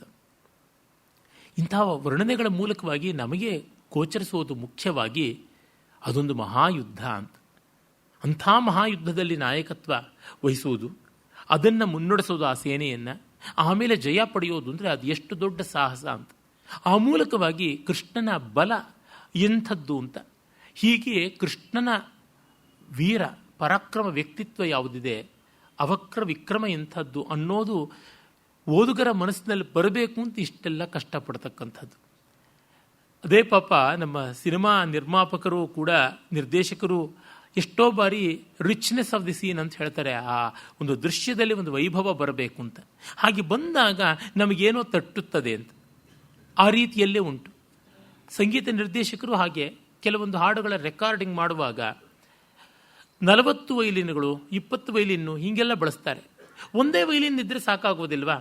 ಅರೆ ಅದು ವಾಲ್ಯೂಮ್ ಅಂತ ಒಂದು ಉಂಟಲ್ಲ, ಆ ಘನತ್ವ ಅಂತ ಒಂದು ಸಾಂದ್ರತೆ ಅಂತ ಉಂಟಲ್ವಾ, ಅದು ಬರಬೇಕಂದ್ರೆ ಅಷ್ಟೇ ಆಗಬೇಕು. ಮತ್ತೆ ಅಡುಗೆಯ ಹೋಲಿಕೆಯನ್ನೇ ಕೊಡೋದಾದರೆ ಕೆಲವೊಂದು ಅಡುಗೆಗಳನ್ನು ಒಂದು ಕ್ವಾಂಟಿಟಿನಲ್ಲಿ ಮಾಡಿದ್ರೇ ಅವು ಚೆನ್ನಾಗೋದು, ಸ್ವಲ್ಪ ಅಂತ ಮಾಡಿದ್ರೆ ಆಗೋಲ್ಲ. ನಾವೊಂದು ಚಟಾಕ್ ಹಿಟ್ಟು ಅಂದರೆ ಚಿರೋಟಿ ರವೆನ ಕುಟ್ಟಿಬಿಟ್ಟಿದ್ನು ಅದರೊಳಗೆ ಅಂಗೈ ಅಗಲದ ಬಾಣಲೆಯಲ್ಲಿ ಒಂದಿಷ್ಟು ತುಪ್ಪನೋ ಮತ್ತೊಂದು ಸುರಿದು ಬಿಟ್ಟು ಚಿರೋಟಿ ಮಾಡ್ತೀವಿ ಅಂದರೆ ಅದು ಪೂರಿ ಇದ್ದಂಗೆ ಆಗುತ್ತೆ. ಅದಕ್ಕೆ ಆ ಗಾತ್ರ ಬೇಕು, ಆ ಸಾಮುದಾಯಿಕವಾದ ಗುಣ ಅನ್ನೋದು ಬೇಕಾಗುತ್ತದೆ. ಇಲ್ಲದೇ ಇದ್ದರೆ ಆಗುವಂಥದ್ದಲ್ಲ. ಅಷ್ಟು ಇದ್ದಾಗ ಅದು ಚೆನ್ನಾಗಿ ಕಾಣುತ್ತದೆ. ಹೂವಿನ ಹಾರ ಕಟ್ಟುವಾಗ ಅದೇ ರೀತಿಯಲ್ಲಿ ದಿಂಡು ಅಂತ ಕಟ್ಟಬೇಕಾದ್ರೆ ಎಲ್ಲ ದಿಕ್ಕುಗಳಿಗೂ ಹೂವನ್ನು ಜೋಡಿಸಬೇಕು. ಕೈನಲ್ಲಿ ದಾರದಲ್ಲಿ ಸುತ್ತಿ ಮಾಲಿಕೆ ಕಟ್ಟುವುದು ಒಂದಾದರೆ ಮಲ್ಲಿಗೆ ದಿಂಡು ಕಟ್ಟುವುದೇ ಬೇರೆ ಕ್ರಮ. ಅದು ಒತ್ತುಗಟ್ಟಾಗಿರುತ್ತೆ. ಅದು ನೋಡಿದ್ರೆ ಪೈಪ್ ಸಿಲಿಂಡ್ರಿಕಲ್ ಆಗಿರುತ್ತೆ. ಅದು ಬಯಲಾಟ್ರಲ್ ಸಿಮಿಟ್ರಿ ಅಲ್ಲ, ರೇಡಿಯಲ್ ಸಿಮಿಟ್ರಿ ಇರತಕ್ಕಂಥದ್ದು. ಈ ಮಂಗಳೂರು ಮಲ್ಲಿಗೆ ಅಂತ ಒಂದು ಬರುತ್ತೆ, ಅದು ಚಪ್ಪಟಿಯಾಗಿರುತ್ತೆ. ಅದು ಎಷ್ಟು ಚೆನ್ನ ಅಂತ ಯಾರು ಏನಂದ್ರು ನನಗಂತೂ ಅದೇನು ನಿರ್ವಾಕವಿಲ್ಲ ಅಂತ ಅನಿಸುತ್ತೆ. ನೋಡಿದ್ರೆ ಅದು ಮನುಷ್ಯರು ಗಂಡಸರು ಸೊಂಟಕ್ಕೆ ಕಟ್ಕೊಳ್ಳೋ ಬೆಲ್ಟ್ ತರಹ ಕಾಣಿಸುತ್ತೆ. ಅದು ಹೂವಿನ ಮಾಲೆ ಅಂತಲೇ ನಂಗೆ ಅನಿಸೋದಿಲ್ಲ. ಸಾರಿ, ಯಾರಾದರೂ ಅದರ ಭಕ್ತರಿಲ್ಲಿದ್ದರೆ ಮಂಗಳೂರು ಕಡೆಯವರು ಬೇಸರ ಪಟ್ಕೋಬೇಡಿ. ನನಗೆ ಈ ಊರು ಆ ಊರು ಸ್ವಪರ ಭೇದ ಇಲ್ಲ. ಗುಣ ಅಂತ ನನಗೇನೇ ಅನಿಸಿದ್ರೆ ಅಲ್ಲಿ ಅಂತೀನಿ. ಅದೊಂಥರ ನೋಡೋಕೆ ಚೆನ್ನಾಗಿರುತ್ತೆ, ಇಲ್ಲ ಅಂತಿಲ್ಲ. ಆದರೆ ಆ ದಿಂಡಿನ ಮುಂದೆ ಅದರ ಸೊಗಸು ಏನೂ ಅಲ್ಲ. ನನಗೆ ಎಷ್ಟೋ ಬಾರಿ ಪಾಪ ಹತ್ತ ಕಡೆ ಹೋದಾಗಲೆಲ್ಲ ಕಾರ್ಯಕ್ರಮಗಳಲ್ಲಿ ಆ ಮಂಗಳೂರು ಮಲ್ಲಿಗೆ ಹಾರಗಳನ್ನೆಲ್ಲ ಹಾಕಿದ್ದಾರೆ. ಕಟೀಲ್ನ ದುರ್ಗಾ ಪರಮೇಶ್ವರಿಗಂತೂ ಆ ಮಾಲಿಕೆ ಬಹಳ ಇಷ್ಟ ಅಂತ ಅದ್ಭುತವಾಗಿ ಅಲಂಕಾರ ಮಾಡ್ತಾರೆ. ಆ ಪ್ರಸಾದವೆಲ್ಲ ಕೊಟ್ಟಿದ್ದಾರೆ. ಆ ಭಕ್ತಿ ಪ್ರೀತಿ ಎಲ್ಲ ಗೌರವನೀಯವಾದದ್ದು, ಆರಾಧ್ಯವಾದದ್ದು ಒಪ್ಕೋತೀನಿ. ಆದರೆ ನಮ್ಮ ಬೆಂಗಳೂರು ಮೈಸೂರುಗಳ ಮಲ್ಲಿಗೆ ದಂಡೆಯ ಸೊಗಸು ಅಲ್ಲಿ ಕಾಣೋದಿಲ್ಲ. ಇದು ಇದೇ ಹೇಗೋ ಇರುತ್ತೆ, ಸಾಂದ್ರತೆ ಇರೋದಿಲ್ಲ. ನನಗೆ ನಮ್ಮ ಶ್ರೀವೈಷ್ಣವ ದೇವಸ್ಥಾನಗಳಲ್ಲಿ ತೋಳ್ಮಾಲೆ ಅಂತ ಹಾಕ್ತಾರೆ. ಒಂದು ತೋಳಿನ ಗಾತ್ರದಲ್ಲಿ ಎರಡೂ ಕಡೆಯಲ್ಲಿ ಇಳಿದು ಬರ್ತಕ್ಕಂಥದ್ದು ಅಂತ. ಆ ರೀತಿಯಾದ ಘನ ಅಂದರೆ ಹೆಚ್ಚು ಇಷ್ಟವಾಗುತ್ತೆ. ನೀವು ಮುಡ್ಕೊಳ್ಳೋ ಸ್ಟೈಲಿಂದ ನೋಡ್ಕೋತಾ ಇದ್ದೀರಾ. ನನಗೆ ಮುಡಿಯೋದೆಲ್ಲ ದೃಶ್ಯ. ನನಗೆ ಮುಡಿಯೋಕ್ಕೇನಿದೆ, ಮುಗ್ಧಾನಿ ಲಬ್ಧ್ವಾ ಪುಷ್ಪಾಣಿ ಮುಂಡಿತ ಕಿಂಕರಿಷ್ಯತಿ ಅಂತ ನೀಲಕಂಠ ದೀಕ್ಷಿತ ಹೇಳದಂತೆ ಅದು ಸಾಧ್ಯವಿಲ್ಲ. ಹಾಗಾಗಿ ಆ ಸಮೃದ್ಧಿ ಎನ್ನುವುದು ಬಹಳ ಮುಖ್ಯ. ಆ ಸಾಂದ್ರತೆ, volume, density, where quantity is also a quality ಅಂತಾರಲ್ಲ, ಅಲ್ಲಿಗೆ ನಾವು ಬಂದು ಮುಟ್ತೀವಿ. ಅದನ್ನು ಕವಿ ತೋರ್ಪಡಿಸ್ತಾನೆ. ಆಮೇಲೆ ಮುಂದೆ ನಾವು ಆ ಸೇನೆಯ ಪ್ರೋಗ್ರೆಷನನ್ನು ನೋಡ್ತೀನಿ. ಮಮೋ ಪುರ ಕ್ಷಣಮಿವ ಪಶ್ಯತೋ ಮಹತ್ತನೂದರ ಸ್ಥಿತ ಭುವನತ್ರಯಸ್ಯ ತತ್ ವಿಶಾಲತಾಂ ದದತಿ ನಿತಾಂತಮಾಯತೆ ಬಲಂ ದ್ವಿಷಾಂ ಮಧುಮತನಸ್ಯ ಚಕ್ಷುಷಿ. ಈಗ ಆ ಪರಮಾತ್ಮ ಕೃಷ್ಣ ಒಮ್ಮೆ ಶತ್ರುಸೇನೆಯನ್ನು ನೋಡ್ತಾನೆ. ಮಮೌ ಪುರಃ ಕ್ಷಣಮಿವ ಪಶ್ಯತು ಮಹತ್ತನೂದರ ಸ್ಥಿತ ಭುವನತ್ರಯಸ್ಯ ತತ್. ಮಮೌ ಅಂತಂದರೆ ಅಳತೆ ಮಾಡ್ದ, ಅದನ್ನು ಮೆಷರ್ ಮಾಡ್ಕೊಂಡು ನೋಡಿಕೊಂಡ. ಒಂದು ಕ್ಷಣ ನೋಡಿ ಶತ್ರುಸೇನೆಯ ಪ್ರಮಾಣ ಎಂಥದ್ದು ಅಂತ ಅಳತೆ ಮಾಡಿಕೊಂಡ. ಆ ವಿಸ್ತಾರ ಯಾವುದಿದೆ, ಶತ್ರುಸೇನೆಯ ವಿಸ್ತಾರ, ಅದನ್ನು ಇವನ ಕಣ್ಣೋಟ ಅಳೆದು ಬಿಡ್ತು. ಅದರೊಳಗೇನಿದೆ ಆಶ್ಚರ್ಯ. ಅವನು ಇಡೀ ವಿಶ್ವವನ್ನೇ ಉದರದಲ್ಲಿ ಅಡಗಿಸಿಕೊಂಡವನು. ಮಹತ್ತನೂದರ ಸ್ಥಿತ ಭುವನತ್ರಯ, ತನ್ನ ಒಡಲಿನೊಳಗೆ ಬ್ರಹ್ಮಾಂಡವನ್ನೇ, ಚತುರ್ದಶ ಭುವನಗಳನ್ನೇ ಇಟ್ಟುಕೊಂಡವನಿಗೆ ವಿಶಾಲತಾಂ ದದತಿ ನಿತಾಂತ ಮಾಯತೆ ಬಲಂ ದ್ವಿಷಾಂ ಮಧುಮತನಸ್ಯ ಚಕ್ಷುಷಿ. ಅಂಥವನಿಗೆ ತನ್ನ ಕಣ್ಣಳತೆಯಿಂದ ಶತ್ರುವಿನ ಸೈನ್ಯದ ಎಲ್ಲೆ ಏನು, ಬಲ ಏನು, ಅದರ ಮಿತಿ ಏನು ಅಂತ ತಿಳ್ಕೊಳ್ಳೋದು ಕಷ್ಟವ ಅಂತ. ಈ ಮೂಲಕವಾಗಿ ಆ ಕಣ್ಣಂದಾಜಿನ ಶಕ್ತಿ ಎಂಥದ್ದು ಅನ್ನೋದನ್ನು ಕವಿ ಬಹಳ ಸೊಗಸಾಗಿ ಹೇಳ್ತಾ ಇದ್ದಾನೆ. ಮತ್ತು ಅದಕ್ಕೆ ಒಳ್ಳೆಯ ಕಾರಣವನ್ನೂ ಕೊಟ್ಟಿದ್ದಾನೆ. ಅದು ಕೃಷ್ಣನ ಶಕ್ತಿ ಮತ್ತೆ ಇನ್ಯಾವುದೂ ಅಲ್ಲ ಅಂತ ಹೇಳಿಬಿಟ್ಟು, ಅಧಿಕಾಲಂಕಾರ ಅಂತ ಒಂದು ವಿಶಿಷ್ಟವಾದ ಅಲಂಕಾರ, ಅದನ್ನು ನಾವು ಇಲ್ಲಿ ನೋಡ್ತೀವಿ. ಕೆಲವರಿಗೆ ಆ ಶಕ್ತಿ ಇರುತ್ತದೆ. ಅದು ಒಂದು ಎಂಜಿನಿಯರಿಂಗ್ ಸ್ಕಿಲ್. ನೋಡ್ತಾ ಇದ್ದಂತೆ ಇದರ ಆಯಾ ಅಳತೆ, ಉದ್ದ, ಗಾತ್ರ ಎಲ್ಲ ಗೊತ್ತಾಗತಕ್ಕಂಥದ್ದು. ಅಡಿಗೆ ಮಾಡೋವರಿಗೆ ಗೊತ್ತಾಗುತ್ತದೆ. ಈ ಪಾತ್ರೆಯಲ್ಲಿ 2 ಸೇರು ಅಕ್ಕಿ ಅನ್ನ ಬೇಯುತ್ತದೆ, ಈ ಪಾತ್ರೆಯಲ್ಲಿ ಮಾಡಿದ್ರೆ 20 ಜನ ಊಟ ಮಾಡಬಲ್ಲರು ಅಂತ ಒಂದು ಅಂದಾಜನ್ನು ನೋಡಿದ ತಕ್ಷಣವೇ ಹೇಳ್ತಾರೆ. ಕೈನಲ್ಲಿ ತೆಗೆದುಕೊಂಡ ತಕ್ಷಣವೇ ಇದರ ತೂಕ ಎಷ್ಟಿರ್ಬೋದು ಅಂತ ಹೇಳ್ತಾರೆ.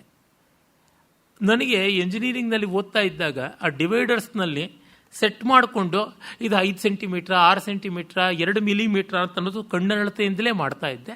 ಆಲ್ಮೋಸ್ಟ್ ಕರೆಕ್ಟಾಗಿಯೇ ಇರ್ತಾ ಇತ್ತು, ಯಾವತ್ತೂ ಫೇಲ್ ಆಗ್ತಾ ಇರಲಿಲ್ಲ. ಕಣ್ಣಂದಾಜು ಯಾವತ್ತೂ ಸರಿಯಾಗ್ತಾ ಇತ್ತು.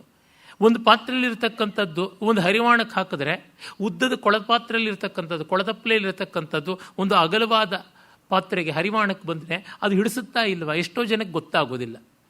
ಅದು ಕಣ್ಣಳತೆ ಒಂದು ಬೇಕಾಗುತ್ತದೆ. ಇದು ಒಂದು ಭೌತಿಕವಾದದ್ದಾದರೆ ಸತ್ವಕ್ಕೆ ಸಂಬಂಧಪಟ್ಟಿದ್ದು ಒಂದು ಉಂಟು.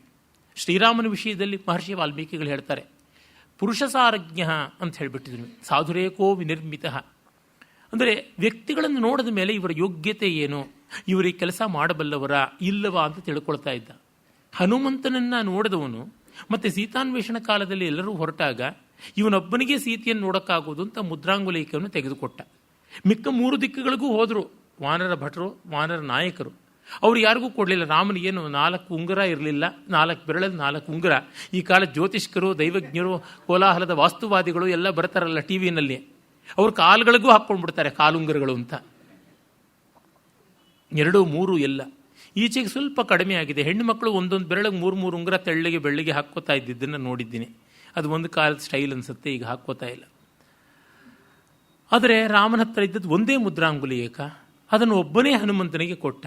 ಅವನು ದಕ್ಷಿಣ ದಿಕ್ಕಿನ ಪಡೆಗೆ ಹೊರಟೋದವನು. ಅಂದರೆ ಇವನಿಗೆ ಆದರೆ ಆದೀತು. ಎಲ್ಲಿ ಯಾವ ಕಡೆ ರಾವಣ ಸೀತೆಯನ್ನು ಅಡಗಿಸಿಟ್ಟಿದ್ದಾನೆ ಅಂತ ಗೊತ್ತಿಲ್ಲ.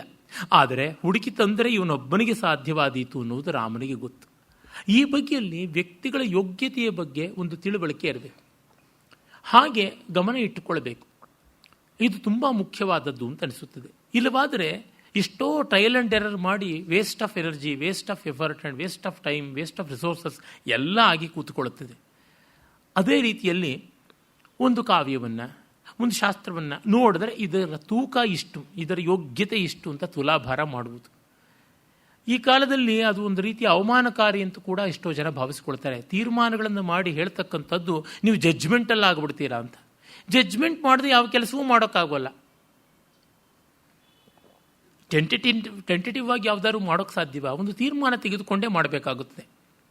ನಾಳೆ ನಾನು ಬದುಕಿರ್ತೀನಿ ಅಂತ ಅಂದ್ಕೊಂಡೆ ಇವತ್ತಿಗೆ ಅಪಾಯಿಂಟ್ಮೆಂಟ್ ಕೊಡಬೇಕಲ್ವ. ನಾಳೆ ಇಂಥವ್ರು ನೋಡ್ತೀನಿ, ಇಂಥವ್ರು ನೋಡೋದಿಲ್ಲ, ಈ ಕೆಲಸ ಮಾಡ್ತೀನಿ ಅಂತ. ಆ ಮಟ್ಟಕ್ಕೊಂದು ನಿಶ್ಚಯ ಬೇಕು. ಅಂದರೆ ಈ ಕಾಲದಲ್ಲಿ ತುಂಬ ನಾಜೂಕು ಬುದ್ಧಿ ಆಗಿದೆ. ಅದು ಹೆಚ್ಚು ಹೇಳಬೇಕು ಅಂದರೆ ಅಮೇರಿಕಾ ತಂದಂಥ ಹುಚ್ಚು ಅಂತ ಅನಿಸುತ್ತದೆ. ಅದು ಹೇಳಿದ್ರೆ ಹೆಂಗಸರಿಗೆ ಹಾನಿಯಾಗುತ್ತೆ, ಇದು ಹೇಳಿದ್ರೆ ಕಪ್ಪು ಜನಕ್ಕೆ ಹಾನಿಯಾಗುತ್ತೆ, ಅದು ಹೇಳಿದ್ರೆ ಬಿಳಿಯವ್ರಿಗಾಗುತ್ತೆ, ಇದು ಹೇಳಿದ್ರೆ ಮುಸಲ್ಮಾನರಿಗಾಗುತ್ತೆ, ಹಾಗಾಗಿ ಸತ್ಯವೇ ಹೇಳಬೇಡಿ ಅಂತ. ಪೊಲಿಟಿಕಲ್ ಕರೆಕ್ಟ್ನೆಸ್ ಅನ್ನೋದನ್ನು ಜಗತ್ತಿಗೆಲ್ಲ ವ್ಯಾಧಿಯಂತೆ ಹಂಚುತ್ತಾ ಇರೋದಾಗಿದೆ. ಅದು ಯುಕ್ತವಲ್ಲ. ಸ್ಪಷ್ಟವಾಗಿ ಮಾಡಬೇಕು. ಅದರೊಳಗೂ ಈ ಹ್ಯುಮ್ಯಾನಿಟೀಸ್ ಅನ್ನುವ ಡಿಪಾರ್ಟ್ಮೆಂಟ್ಸ್ ಇವೆಲ್ಲ ಮೋಸ್ಟ್ ಅನ್ಹ್ಯೂಮನ್. ಅವುಗಳು ಮಾಡ್ತಾ ಇರ್ತಕ್ಕಂಥ ಕೆಲಸ ಆಗಿದೆ. ಆಗ ಈ ಒಂದು ನಿರ್ಣಯಾಧಿಕಾರ, ನಿಶ್ಚಯಾಧಿಕಾರ ಹೊರಟೋಗುತ್ತದೆ. ಪ್ರಮಾಣ ಇಯತ್ತ ಅಂತ ಹೇಳ್ತೀವಲ್ಲ, ಅದು ಮುಖ್ಯ. ಸಂಗೀತಗಾರನಿಗೆ ಈ ಒಂದು ರಾಗದ ಶಕ್ತಿ ಸಾಮರ್ಥ್ಯ ಎಷ್ಟು ಅಂತ ಗೊತ್ತು ಮಾಡಿಕೊಳ್ಬೇಕು. ಅದಿಲ್ಲದಿದ್ದರೆ ಆಗೋಲ್ಲ. ಕೆಲವೊಮ್ಮೆ ಪುಡಿ ರಾಗವನ್ನು ತುಂಬ ವಿಸ್ತಾರವಾಗಿ ಬೆಳೆಸಿದರೆ ಚರ್ವಿತ ಚರ್ವಣ ಹಾಡಿದ್ದೇ ಹಾಡೋ ಕಿಸಬಾಯಿ ದಾಸ ಅಂತ ಅಲ್ಲಲ್ಲಿಗೆ ಸುತ್ತಿ ಸುಳಿತಾ ಇರಬೇಕು. ಆ ರೀತಿಯಾದ ದಾರಿದ್ರ್ಯ ಒಂದು ತೋಡಿಯಲ್ಲಿಯೋ, ಒಂದು ಕಲ್ಯಾಣಿಯಲ್ಲಿಯೋ ಅಥವಾ ಒಂದು ಮೋಹನದಲ್ಲಿಯೋ ಬರುವುದಿಲ್ಲ. ತುಂಬ ಜನ ಜಯಂತಶ್ರೀ ತೊಗೊಂಡ್ಬಿಡೋದು, ಇಲ್ಲದರೆ ಗರುಡ ಧ್ವನಿ ತೊಗೊಳ್ಳೋದು, ಇಲ್ಲ ಹಾಳಾಗೋಗಲಿ ಜಿಂಗ್ಲಾ ತೊಗೊಳ್ಳೋದು, ಫಲಮಂಜರಿ ತೊಗೊಳ್ಳೋದು, ಈ ಥರ ರಾಗ ತೊಗೊಂಡು ಎಷ್ಟು ವಿಸ್ತಾರ ಮಾಡೋಕ್ಕಾಗುತ್ತೆ? ಕರವಸ್ತ್ರವನ್ನು ಸೀರೆಯಂತೆ ಉಟ್ಕೊಳ್ಳೋಕೆ ಸಾಧ್ಯವೇ ಇಲ್ಲ. ಆ ಕೆಲಸವನ್ನು ಸಿನಿಮಾದ ನಟಿಯರು ಮಾಡಬಹುದು, ಐಟಮ್ ಡಾನ್ಸರ್ಸ್ ಮಾಡ್ಬೋದಷ್ಟೇ. ಇನ್ನು ಬೇರೆಯವರಿಗೆ ಸಾಧ್ಯವಿಲ್ಲ. ಅವರು ಮನುಷ್ಯರಲ್ಲ, ಮನುಷ್ಯ ಮಾತ್ರರಿಗೆ ಆಗುವಂಥದ್ದಲ್ಲ. ಹಾಗೆ ಕೆಲವೊಂದು ಛಂದಸ್ಸುಗಳಿರ್ತವೆ. ಈ ಛಂದಸ್ಸಿನಲ್ಲಿ ತುಂಬ ಅರ್ಥವನ್ನು ಹೇಳೋಕ್ಕಾಗೋಲ್ಲ. ಅದು ನಿರ್ವಾಹ ಮಾಡೋದಕ್ಕೆ ಸುಸ್ತಾಗ್ಬಿಡುತ್ತೆ ಸಾಕಷ್ಟು ಅಂತ. ಎಷ್ಟೋ ಬಾರಿ ಸ್ಟಾರ್ ಹೋಟೆಲ್ನಲ್ಲಿ ಕೊಡೋ ದುಡ್ಡೆಲ್ಲ ಆ ಆಂಬಿಯನ್ಸ್ಗೆ ಹೊರತು ತಿಂಡಿ ತೀರ್ಥಕ್ಕಲ್ಲ ಆಗಿರುತ್ತೆ. ಆ ಥರ ಕೆಲವೊಂದು ವಿಕಟವಾದ ಛಂದಸ್ಸುಗಳು ಅವುಗಳ ನಿರ್ವಾಹಕ್ಕೆ ಪದ ತುಂಬೋದ್ರೊಳಗಾಗತ್ತೆ ಹೊರತು ಉದ್ದಿಷ್ಟಾರ್ಥವನ್ನು ಚೆನ್ನಾಗಿ ಅದರೊಳಗೆ ಅಭಿಪ್ರೇತ ಮಾಡೋಕ್ಕಾಗೋಲ್ಲ. ಹೀಗೆಲ್ಲ ಪ್ರತಿವಿದ್ಯೆಯಲ್ಲಿಯೂ ಕಾಣಿಸುತ್ತದೆ. ಕೆಲವು ರೀತಿಯಿಂದಲೇ ಮಾಡಬೇಕು. ನಾಟ್ಯಶಾಸ್ತ್ರದಲ್ಲಿ ಮತ್ತಲ್ಲಿ ಅಂತ ಒಂದು ಕರ್ಣ ಉಂಟು. ಖಂಡಚಾಪು ತಾಳದಲ್ಲಿ ಮತ್ತಲ್ಲಿ ಕರ್ಣ ಮಾಡಿದ್ರೆ ಅದು ಒಂದು ಸ್ವಲ್ಪವೂ ಚೆನ್ನಾಗಿ ಕಾಣೋದಿಲ್ಲ. ಅದು ಮತ್ತಲ್ಲಿ ಅಂತಲೇ ಅನಿಸೋದಿಲ್ಲ. ಅಲ್ಲೇನಿದ್ರೂ ತ್ರಿಶ್ರಗತಿ ರೂಪಕ ತಾಳ ಇರಬೇಕು, ಇಲ್ಲ ಮಿಶ್ರಗತಿ ಅಂದರೆ ಮಿಶ್ರಚಾಪು ತಾಳ ಅಥವಾ ತ್ರಿಪುಟ ತಾಳ ಅಂತ ಕರೀತಾರಲ್ಲ, ಆ ರೀತಿಯಾದದ್ದಾಗಬೇಕು. ಹೀಗೆ ಒಂದೊಂದಕ್ಕೆ ಒಂದೊಂದು ಔಚಿತ್ಯ, ಒಂದೊಂದು ಎಲ್ಲೆ ಅಂತ ಇರುತ್ತದೆ. ಅಂಥದ್ದು ಕೃಷ್ಣನಿಗೆ ಯಾವುದನ್ನು ನೋಡಿದಾಗ ತೀರ್ಮಾನ ಮಾಡಿಕೊಳ್ಳಬಹುದಾದಂಥ ಶಕ್ತಿ ಅಂತ. ವೃಷಸ್ವಿಧ ಪುಲಕ ವಿಕಾಸಿ ಮೂರ್ತಯೋ ರಸಾಧಿಕೆ ಮನಸಿ ನಿವಿಷ್ಟ ಸಾಹಸಾ ಮುಖೇ ಯುಧ ಸಪದಿ ರತೇರಿವಾಭವನ್ ಸಸಂಭ್ರಮ ಕ್ಷಿತಿಪ ಚಮೂ ವಧೂಗಣಾ. ಈಗ ಇಲ್ಲಿ ಆ ಯುದ್ಧದಲ್ಲಿ ಪಾಲ್ಗೊಳ್ತಾ ಇರತಕ್ಕಂಥ ವೀರಯೋಧರ ಆ ವೀರವಿಹಾರ ಶೃಂಗಾರ ವಿಹಾರದಂತೆ ತೋರ್ತಾ ಇತ್ತು. ಅಲ್ಲಿಯೂ ಇಲ್ಲಿಯೂ ಇರತಕ್ಕಂಥ ಸಾಮಾನಾಧಿಕರಣ್ಯವನ್ನು ಬಹಳ ಚೆನ್ನಾಗಿ ಒಂದು ರೀತಿಯಾದ ಶ್ಲೇಷದಿಂದ ಹೇಳ್ತಾನೆ. ವೃಷಸ್ವಿಧ, ಎರಡು ಕಡೆ ಬೆವರು, ಪುಲಕ ವಿಕಾಸಿ ಮೂರ್ತಯೋ, ಎರಡು ಕಡೆಯೂ ರೋಮಾಂಚನ, ರಸಾಧಿಕೆ ಮನಸ್ಸಿ ನಿವಿಷ್ಟ ಸಾಹಸ, ಎರಡು ಕಡೆಯೂ ಕೂಡ ಉಕ್ಕೇರಿ ಬರತಕ್ಕಂಥ ಉತ್ಸುಕ್ಯ, ಮುಖೇ ಯುಧ ಸಪದಿ ರತೇರಿವ, ರತಿಯಲ್ಲಿ ಹೇಗೋ ಯುದ್ಧದಲ್ಲಿಯೂ ಹಾಗೆ, ಅಭವನ್ ಸಸಂಭ್ರಮಾ ಕ್ಷಿತಿಪಚಮೂ ವಧೂಗಣಾ. ಈ ಯುದ್ಧದ ಸೇನೆ ಮತ್ತು ಸುಂದರಿಯರು ಇವೆರಡೂ ಒಂದೇ ರೀತಿಯ ಅನ್ನುವ ಭಾವವನ್ನು, ಸಾಮಾನಾಧಿಕರಣ್ಯವನ್ನು ತೋರಿಸುವಂತೆ ಆಯಿತು ಅಂತ ಕವಿ ಚಮತ್ಕಾರ ಮಾಡ್ತಾನೆ. ಸಂಸ್ಕೃತ ಕವಿಗಳಿಗೆ ಎಲ್ಲಿಯೂ ಶೃಂಗಾರ ತರುವುದು ಒಂದು ವ್ಯಾಧಿ. ಕೆಲವು ಕಡೆ ಚೆನ್ನಾಗಿರುತ್ತದೆ, ಇನ್ನು ಕೆಲವು ಕಡೆ ಚೆನ್ನಾಗಿರೋಲ್ಲ. ಆ ವ್ಯಾಧಿಯನ್ನು ಒಂದು ಹದ್ದುಬಸ್ತಲ್ಲಿ ಇಟ್ಕೊಂಡ್ರೆ ಅದು ಮೇಲು. ಎಷ್ಟೋ ಬಾರಿ ಕವಿಗಳು ಅಲ್ಲಿ ಜಾರ್ತಾರೆ. ಶೃಂಗಾರ ಸನ್ನಿವೇಶ ಬಂದರೆ ಅವರಿಗೆ ಅಂಕೆಯೇ ಇರೋಲ್ಲ. ಮಾಗ ಎಷ್ಟೋ ಕಡೆ ಹಂಗೆ ಮಾಡಿದ್ದಾನೆ, ಇಲ್ಲಿ ಪರವಾಗಿಲ್ಲ, ತಾಳುವ ಹಾಗಿದೆ.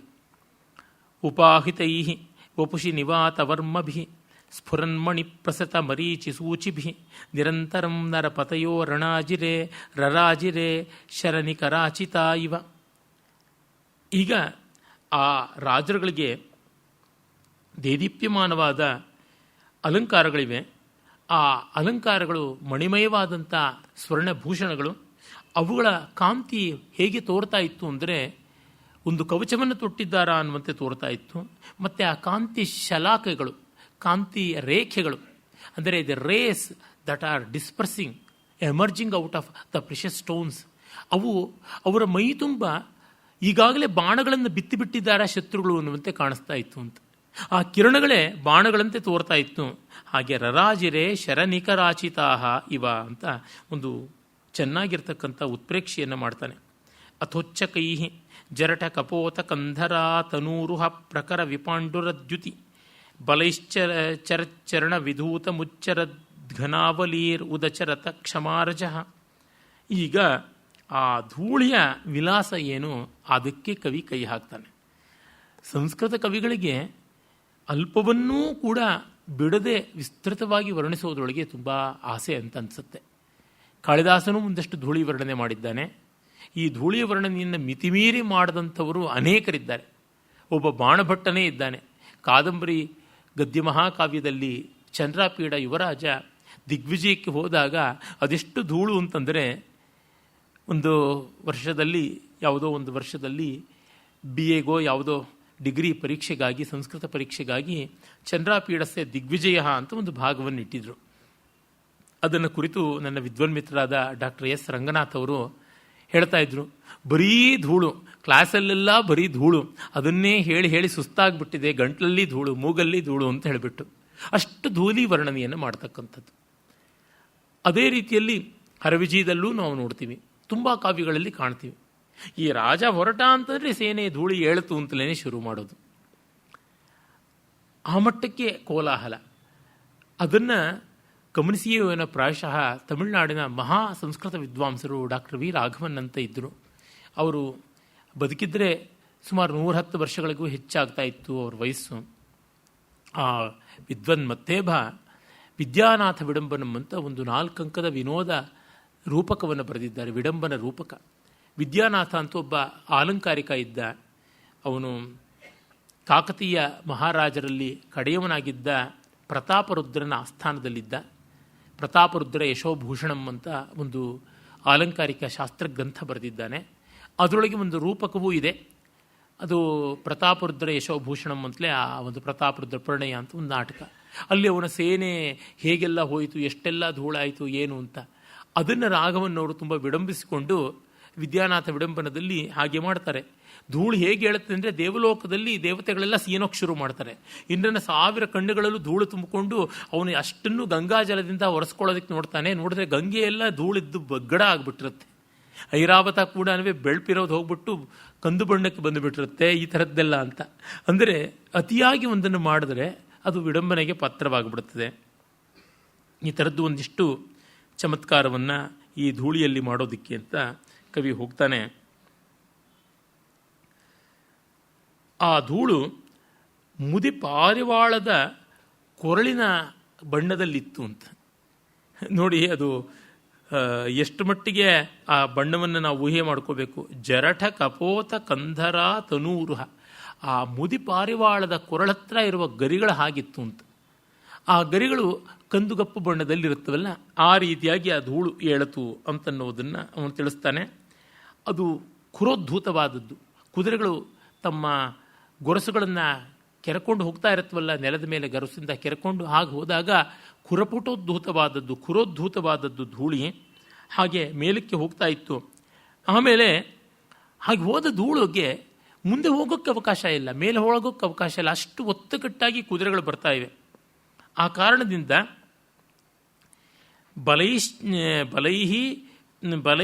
ಬಲೈಶ್ಚರಚರಣ ವಿಧೂತ ಮುಚ್ಚರದ್ ಘನಾವಲಿ ರುದಚರತ ಕ್ಷಮಾರಜ. ಅಲ್ಲಿಗೆ ಮೇಲಕ್ಕೆ ಹೋಗೋಕ್ಕಾಗದೆ ಅಲ್ಲಲ್ಲಿಯೇ ಸುಂಟ್ರ ಗಾಳಿ ಥರ ಸುರುಳಿ ಸುತ್ತಾ ಇತ್ತು ಅಂತ. ಒಂದಿಷ್ಟು ಅವಕಾಶ ಇದ್ರೆ ತಾನೇ ಮೇಲಕ್ಕೆ ಹೋಗೋದು. ಎದ್ದ ಧೂಳಿಗೆ ಮೇಲಕ್ಕೆ ಹೋಗೋಕ್ಕೆ ಅವಕಾಶ ಇದ್ದರೆ ಅದು ಅಲ್ಲಿರೋ ಆ ಧೂಳಿಗೂ ಕೂಡ ಉಸಿರುಗಟ್ಟುವಂತೆ ಆಯಿತು ಅಂತ ಕುಮಾರವ್ಯಾಸ ಮತ್ತೂ ಸೊಗಸಾಗಿ ಹೇಳ್ತಾನಲ್ಲ. ಅದು ವಾಯು ಎಂಥದ್ದು ಗಾಳಿಗುಬ್ಬಸವಾಯಿತು ಅಂತ ಹೇಳ್ತಾನೆ. ಕೃಷ್ಣ ಬಂದ ಅಂದಾಗ ದುರ್ಯೋಧನನ ಆಸ್ಥಾನಕ್ಕೆ ಸಂಧಿಗಾಗಿ ಬರ್ತಾನಲ್ಲ, ಆಗ ಅವನು ಹಸ್ತಿನಾವತಿಗೆ ಕಾಲಿಟ್ಟಾಗ ಅವನನ್ನು ಕಾಣಬೇಕು ಅಂತ ಅದೆಷ್ಟು ಜನ ಬಂದು ಸೇರಿದಾಗ ಗಾಳಿಗುಬ್ಬಸವಾಯಿತು, ಗಾಳಿಗೆ ಉಸಿರು ಕಟ್ಟಿತು ಅಂತ. ಎಲ್ಲರಿಗೂ ಉಸಿರಾಗಿರ್ತಕ್ಕಂಥ ಶ್ವಸನ ವಾಯುವಿಗೆ ಆತನಿಗೆ ಉಸಿರು ಕಟ್ಟುವಂತೆ ಆಯಿತು ಅನ್ನುವ ಕಲ್ಪನೆ ತುಂಬ ಅಸಾಮಾನ್ಯವಾದದ್ದು. ಆ ಮೂಲಕ ಜನಸಮ್ಮರ್ದ ಎಷ್ಟು ಅಂತ ಊಹೆ ಮಾಡಿಕೊಳ್ಳಬಹುದು. ಆಮೇಲೆ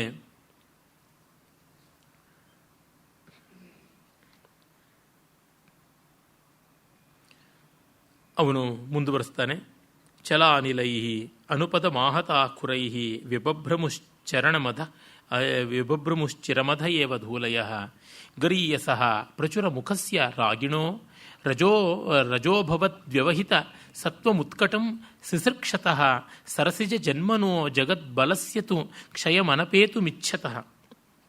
ಈಗ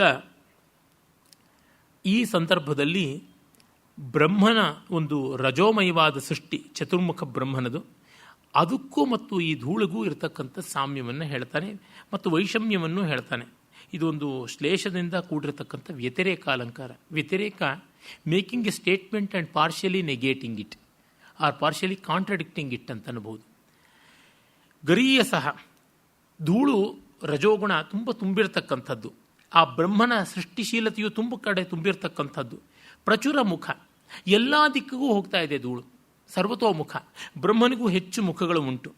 ರಾಗಿಣ ರಜೋ ರಾಗಾತ್ಮಕಂ ವಿದ್ಧಿ ಅಂತ ಗೀತೆಯಲ್ಲಿ ಕೃಷ್ಣ ಹೇಳ್ತಾನೆ. ಈ ರಾಗ ಅಂದರೆ ಕೆಂಪು ಬಣ್ಣ ಅಂತಲೂ ಅರ್ಥ. ಈ ಧೂಳು ಕೆಂಪು ಬಣ್ಣ ಇರತಕ್ಕಂಥದ್ದು. ರಜೋಗುಣ ಆಕರ್ಷಣೆಯಿಂದ ಕೂಡಿರುವುದು. ರಜಸ್ಸಿಲ್ಲದೆ ಸೃಷ್ಟಿ ಆಗೋಲ್ಲ. ಸೃಷ್ಟಿಗೆ ಮೂಲವೇ ಆಕರ್ಷಣೆ. ಅದು ಜೀವಗಳ ಆಕರ್ಷಣೆ, ಜಡದ ಆಕರ್ಷಣೆ, ಜಡದ ಆಕರ್ಷಣೆ, ಹೀಗೆ ಬಗೆ ಬಗೆಯ ಆಕರ್ಷಣೆಗಳಿಂದ ಬೆಳೀತಕ್ಕಂಥದ್ದು. ರಜೋಭವದ್ವ್ಯವಹಿತ ಸತ್ವ ಮುತ್ಕಟಂ. ಮತ್ತು ಅದು ಸತ್ವವನ್ನು ತಿರಸ್ಕಾರ ಮಾಡುವ ಮಟ್ಟಕ್ಕೆ ಬೆಳೀತಾ ಇರತಕ್ಕಂಥದ್ದು. ಸತ್ವ ಅನ್ನೋದಕ್ಕೆ ಪ್ರಾಣಿಗಳು ಅಂತಲೂ ಅರ್ಥ ಉಂಟು, ಜೀವರಾಶಿ ಅಂತ. ಈ ಧೂಳು ಜೀವರಾಶಿಗಳನ್ನು ಕೆಳಕ್ಕಿಟ್ಟು ಅದಕ್ಕಿಂತ ಮೇಲೆ ಹೋಗುತ್ತದೆ ಅಂತ. ಬ್ರಹ್ಮ ತಾನು ಸತ್ವಮೂರ್ತಿಯಾದ ಶಿವನಿಗೆ ವಿಷ್ಣುವಿಗಿಂತಲೂ ಮೇಲೆ ನಾಭಿಕಮಲದಲ್ಲಿದ್ದಾನಲ್ಲ ಮೇಲೆ, ಹಾಗೆ ಆ ರೀತಿಯಾಗಿರ್ತಕ್ಕಂಥ ಸಿಸಕ್ಷತಃ ಸರಸಿಜ ಜನ್ಮನೋ ಜಗದ್ಬಲಸ್ಯ ಅಂಥ ಒಂದು ಧಾತೃ ಸೃಷ್ಟಿಯ ಹಾಗೆ ಅದಿದೆ. ಆದರೆ ಒಂದು ಮಾತ್ರ ವ್ಯತ್ಯಾಸ ಇದೆ. ಅದು ಏನಂತಂದರೆ, ಈ ಒಂದು ಜಗತ್ ಸೃಷ್ಟಿ ನಡೆಸ್ತಕ್ಕಂಥ ಒಂದು ಬ್ರಹ್ಮನ ರಜಸ್ಸು ಅದು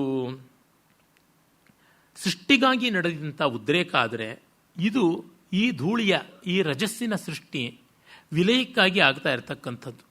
ಅಂತಂದರೆ ಸಿಸೃಕ್ಷತಃ ಸರಸಿಜ ಜನ್ಮನೋ, ಬ್ರಹ್ಮನ ರಜೋಗುಣ ಸಿಸೃಕ್ಷ ಸೃಷ್ಟಿಯ ಬಯಕೆಯಿಂದ ಸೃಷ್ಟುಮಿಚ್ಛಾ ಸಿಸೃಕ್ಷ.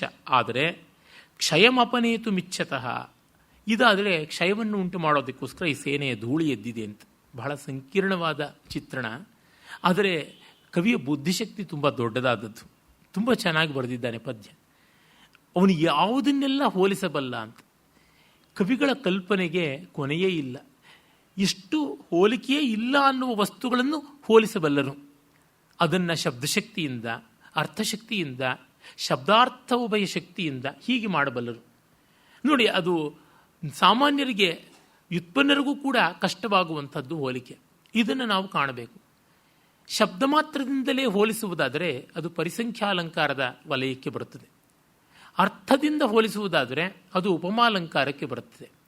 ಶಬ್ದಾರ್ಥಗಳು ಎರಡರಿಂದಲೂ ಮಾಡುವುದಾದರೆ ಶ್ಲಿಷ್ಟೋಪಮ, ಶ್ಲಿಷ್ಟರೂಪಕ ಈ ರೀತಿಯಾಗ ಬೇರೆ ಬೇರೆ ಆದಂಥ ರೂಪವನ್ನು ಪಡೆಯುತ್ತದೆ. ಉದಾಹರಣೆಗೆ ನೋಡಿ, ಆ ಪರಿಸಂಖ್ಯಾಲಂಕಾರದ ಸೊಗಸು ಯಾವ ಥರ ಇರುತ್ತದೆ ಅನ್ನೋದಕ್ಕೆ ಬಾಣಭಟ್ಟ ಅಸಾಮಾನ್ಯವಾಗಿ ಮಾಡ್ತಾನೆ. ಆ ಊರಿನಲ್ಲಿ ಖಾಲಿಯ ಮನೆಗಳು ಅನ್ನೋದು ಕೇವಲ ಪಗಡೆ ಆಟದಲ್ಲಿ ಮಾತ್ರ ಇತ್ತು ಅಂತ. ಖಾಲಿಯ ಮನೆ ಅನ್ನುವ ಒಂದು ಪದವನ್ನು ತೆಗೆದುಕೊಂಡು ಆ ಊರಿನ ಮನೆಗಳಲ್ಲಿ ಖಾಲಿತನ ಇರಲಿಲ್ಲ, ಅದು ಕೇವಲ ಪಗಡೆ ಆಟದಲ್ಲಿತ್ತು ಅಂತ. ಪಗಡೆ ಆಟದ ಆ ಒಂದು ಚೌಕಗಳು ಯಾವುದಿವೆ ಅವನ್ನು ನಾವು ಮನೆ ಅಂತ ಕರಿತೀವಿ. 7 ಮನೆ ಆಟವ, 5 ಮನೆ ಆಟವ ಅಂತ ಚೌಕಾಬಾರದಲ್ಲಿ ಹೇಳ್ತೀವಿ. ಮನೆ ಎನ್ನುವ ಪದದ ಮೇಲಿರುವ ಶ್ಲೇಷದಿಂದ ಮತ್ತೊಂದು ಅರ್ಥದಿಂದ ಮಾಡಿದ್ದು. ಇದು ಶಬ್ದಗತವಾಗಿ ಮಾಡಿದಾಗ ಪರಿಸಂಖ್ಯಾಲಂಕಾರ. ವರ್ಣಸಂಕರ ಅನ್ನುವುದು ಚಿತ್ರಲೇಖನದಲ್ಲಿತ್ತೇ ಹೊರತು ಆ ಸಮಾಜದಲ್ಲಿ ಇರಲಿಲ್ಲ ಅಂದಾಗ ವರ್ಣಸಂಕರ, ಎರಡೆರಡು ಬಣ್ಣಗಳನ್ನು ಬೆರೆಸ್ತಕ್ಕಂಥದ್ದು, mixture of 2 colours, primary colours ಹೋಗಿ ಸೆಕೆಂಡ್ರಿ, ಟರ್ಷಿಯರಿ ಅಂತ ಹೀಗೆಲ್ಲ ಆಗುತ್ತದಲ್ಲ, ದ್ವಿತೀಯ ತೃತೀಯ ಸ್ತರಗಳ ಬಣ್ಣ, ಹಾಗೆ ಆಗತಕ್ಕಂಥದ್ದು ಅಂತ ಒಂದು ಅರ್ಥ. ಆದರೆ ಬ್ರಾಹ್ಮಣ ಆದಿ ವರ್ಣಗಳು ಪರಸ್ಪರ ಅನುಲೋಮ ಪ್ರತಿಲೋಮ ವಿವಾಹವಾಗತಕ್ಕಂಥದ್ದು ವರ್ಣಸಂಕರ ಅಂತ.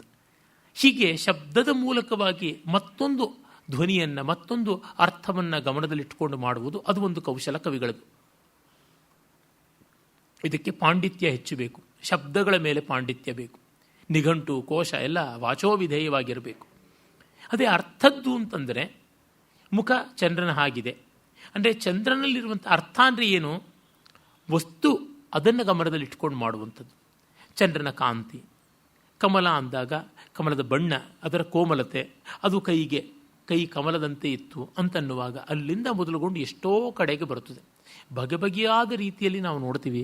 ಹೋಲಿಕೆಗಳಿಗೆ ಕೊನೆ ಮೊದಲೇ ಇಲ್ಲ. ಕೆಲವೊಮ್ಮೆ ಯಾವುದೋ ಒಂದು ದಿಕ್ಕಿನಲ್ಲಿ ಮಾತ್ರ ಇರುವಂಥ ಹೋಲಿಕೆಯನ್ನು ನಾವು ನೋಡ್ತೀವಿ. ಒಮ್ಮೆ ಭೋಜರಾಜನ ಹತ್ತಿರಕ್ಕೆ ಯಾವುದೋ ಕವಿ ಹೋಗಿದ್ದ. ಏನಪ್ಪ ತಿಂದು ಬಂದೆ ಅಂತಂದರೆ, ಸಕ್ತವೋ ಭಕ್ಷಿತ ರಾಜನ್ ಅಂತ ಹೇಳ್ತಾನೆ. ಬರೀ ಬಿಳಿ ಶಾವಿಗೆ, ಅದಕ್ಕೇನು ಹಂಚ್ಕೊಳ್ಳೋಕ್ಕೂ ಇಲ್ಲ, ತಂಗಳು ಶಾವಿಗೆ ತಿಂದು ಬಂದೆ ಅಂತ. ಹೇಗಿತ್ತದು? ಅಥವಾ ಹಿಟ್ಟು ಅಂತಲೂ ಅಂದ್ಕೋಬೋದು. ಸಕ್ತು ಅನ್ನೋದಕ್ಕೆ ಹಿಟ್ಟು ಅಂತಲೂ ತೆಗೆದುಬಹುದು. ಸಕ್ತು ಮಿವತಿ ತವುನಾ ಅಂತ ಬಂದರೆ ರಾಗಿ ಹಿಟ್ಟು ತಿಂದು ಬಂದೆ ಅಂತ ಅನ್ಬೋದು. ಇಲ್ಲಿ ರಾಗಿ ಹಿಟ್ಟೆಲ್ಲ ಬೆಳ್ಳಗಿದೆ, ಅದು ಒಂದು ವಿಶೇಷ. ಪರಮಾತೇವ ನಿಸ್ನೇಹ, ಇನ್ನೊಬ್ಬರ ತಾಯಿಯಂದರ ಹಾಗೆ ಒಂದು ಸ್ವಲ್ಪವೂ ಸ್ನೇಹ ಇಲ್ಲ ಅಂತ. ಮತ್ತೊಬ್ಬ ತಾಯಿಗೆ ಒಂದು ಸ್ವಲ್ಪ ಸ್ನೇಹ ಇರೋಲ್ಲ, ಇದಕ್ಕೊಂಚೂರು ತುಪ್ಪನೂ ಬಿಟ್ಟಿಲ್ಲ, ಬರೀ ಒಣಕಲು. ಸ್ನೇಹ ಅನ್ನೋದಕ್ಕೆ ತುಪ್ಪ ಅಂತಲೂ ಅರ್ಥ ಇದೆಯಲ್ಲ. ಪರಕಾರ್ಯಾಣಿ ಇವ ಶೀತಲಾಹ, ಇನ್ನೊಬ್ಬರ ಕೆಲಸ ಅಂದರೆ ಅವರ reaction is cold, warm reaction ಇಲ್ಲ. ಅಯ್ಯೋ ಅವ್ರು ಬಿಲ್ ಕಟ್ಟಿ ಬರಬೇಕೆ, ಅವ್ರ ಮನೆಗೆ ಸಾಮಾನು ತಂದು ಕೊಡಬೇಕೆ, ಆಯಿತು ಮತ್ತೊಮ್ಮೆ ಮಾಡಿದ್ರೆ ಆಯಿತು ಅಂತ. ಹಾಗೆ ಇನ್ನೊಬ್ಬರ ಕೆಲಸದ ಹಾಗೆ ತಣ್ಣಗಿರ್ತಕ್ಕಂಥವು, ಇನ್ನೊಬ್ಬರ ತಾಯಿಂದರ ಪ್ರೀತಿಯ ಹಾಗೆ ಮೊಣಕಲಾಗಿರ್ತಕ್ಕಂಥವು. ಮತ್ತು ಬಿಳುಪೊಂದೇ ಅದಕ್ಕೆ ಗುಣ. The only qualification is temperature ಅಂತ ಎಮ್ ಡಿ ರಾಮನಾಥನ್ ಅವರು ಯಾವುದೋ ಒಂದು ಕಳಪೆ ಕಾಫಿ ಬಗ್ಗೆ ಹೇಳಿದ್ರಂತೆ. ಆ ತರಹ the only qualification is colour ಅಂತ. ಶುದ್ಧ ಕುಲವಧೂರಿವ, ಬೆಳ್ಳಗಿವೆ. ಅದರ ಚಾರಿತ್ರ್ಯ ಹೇಗಿದೆ ಅಂತಂದರೆ ಪತಿವ್ರತೆಯ ಚಾರಿತ್ರ್ಯದ ಹಾಗೆ ನಿರ್ಮಲವಾಗಿದೆ ಅಂತ. ಕ್ಲೀನಾಗಿರುತ್ತವೆ. ಸ್ಟಾರ್ ಹೋಟೆಲ್ನಲ್ಲಿ ಕ್ಲೀನಾಗಿರುತ್ತೆ, ನಿಷ್ಪ್ರಯೋಜಕವಾಗಿರುತ್ತೆ, ತಿನ್ನೋಕ್ಕಾಗೋದಿಲ್ಲ, ಆ ಥರ ಪದಾರ್ಥ ಆಗುತ್ತೆ. ಹಾಗೆ ಈ ರೀತಿಯಾಗಿ ಯಾವುದೋ ಒಂದು ಏಕದೇಶೀಯವಾದ ಹೋಲಿಕೆ. ಒಂದು ಕಡೆ ಒಬ್ಬ ಮಾತೃಗುಪ್ತ ಅನ್ನುವ ಕವಿ ಶೀತೇನೋದ್ಯುಷಿತಸ್ಯ ಮಾಶಶಿಮಿವತ್ ಚಿಂತಾರಣವೇ ಮಜ್ಜತಃ ಅಂತ ಒಂದು ಶ್ಲೋಕವನ್ನು ಹೇಳ್ತಾನೆ. ಚಳಿಯಲ್ಲಿ ಒದ್ದಾಡ್ತಾ ಇದ್ದಾಗ ನಿದ್ರಾಕ್ವಾಪ್ಯಪಮಾನಿತೇವ ದಯಿತ ಸಂತ್ಯಜ್ಯ ದೂರಂಗತ ಸತ್ಪಾತ್ರ ಪ್ರತಿಪಾದಿತೇವ ವಸುಧಾ ನಕ್ಷೀಯತೆ ಶರ್ವರಿ ಅಂತ. ಚಳಿನಲ್ಲಿ ಗಡಗಡ ಅಂತ ನಡುಗ್ತಾ ಇದ್ದೀನಿ, ಮತ್ತು ಚರ್ಮ ಎಲ್ಲ ಒಡ್ಕೊಂಡು ಬರ್ತಾ ಇದೆ. ಹೇಗೆ ಅಂದರೆ ನೀರಲ್ಲಿ ನೆನೆಸಿದಂತಹ ಉದ್ದಿನ ಕಾಳಿದ್ದಂಗೆ ಚರ್ಮ ಸುಲ್ಕೊಂಡು ಬರ್ತಾ ಇದೆ. ಇದು ಅಡುಗೆ ಮಾಡಿದವ್ರಿಗೆ ಗೊತ್ತಾಗುತ್ತೆ. ನೀರಲ್ಲಿ ನೆನೆದೆ ಮೊಳಕೆ ಬರೋ ಸ್ಥಿತಿಗೆ ಆ ಮೇಲಿನ ಕವಚ ಒಡ್ಕೊಳ್ಳುತ್ತದೆ. ಚಿಂತಾ ಸಮುದ್ರದಲ್ಲಿ ಮಗ್ನನಾಗಿದ್ದೀನಿ, ಇನ್ನು ಮುನಿದ ಹೆಂಡತಿ ಹಾಗೆ ನಿದ್ರೆ ದೂರ ಹೋಗಿಬಿಟ್ಟಿದೆ ಅಂತ. ಅಂದರೆ ನಿದ್ರೆ ಬರ್ತಿಲ್ಲ ಚಳಿಗೆ. ಇನ್ನು ಒಳ್ಳೆಯ ವ್ಯಕ್ತಿಗೆ ಭೂದಾನವನ್ನು ಮಾಡಿದ್ರೆ ಆ ಪುಣ್ಯ ಕ್ಷಯಿಸೋದೇ ಇಲ್ವಲ್ಲ, ಹಾಗೆ ರಾತ್ರಿ ಕೊನೆಯೇ ಇಲ್ಲದಂತೆ never ending night, unending night, infinite duration ಅದರ ರಾತ್ರಿ ಆ ಥರ ಆಗಿದೆ ಅಂತ. ಅಂದರೆ ಏಕದೇಶೀಯವಾದ ಹೋಲಿಕೆ ನೋಡಿ. ನಾವು ಎಲ್ಲಾದರೂ ಕೂಡ ನಿದ್ರೆ ಬರ್ತಿಲ್ಲ ಅಂದರೆ ಮುನಿಸ್ಕೊಂಡು ಹೆಂಡತಿ ಹಾಗೆ ನಿದ್ರೆ ದೂರ ಹೋಗಿದೆ ಅಂತ ಹೇಳೋಕ್ಕಾಗತ್ಯ? ಆದರೆ ಅದು ಕವಿಗೆ ಕಲ್ಪನೆ ಕಾಣುತ್ತದೆ. ಈ ರೀತಿಯಾಗಿ ಅರ್ಥಗತವಾದದ್ದು ಅಂತ. ಇನ್ನು ಉಭಯಗತವಾದದ್ದು, ಇವುಗಳಿಂದೆರಡನ್ನು ಸೇರಿಸಿಕೊಂಡು ಮಾಡತಕ್ಕಂಥದ್ದು, ಹೀಗೆಲ್ಲ ಉಂಟು. ಇವುಗಳಿಂದ ಕಾವ್ಯಕ್ಕೆ ಸೊಗಸು ಬರುತ್ತದೆ. ಇವನ್ನು ಪರಿಭಾವಿಸಬೇಕು.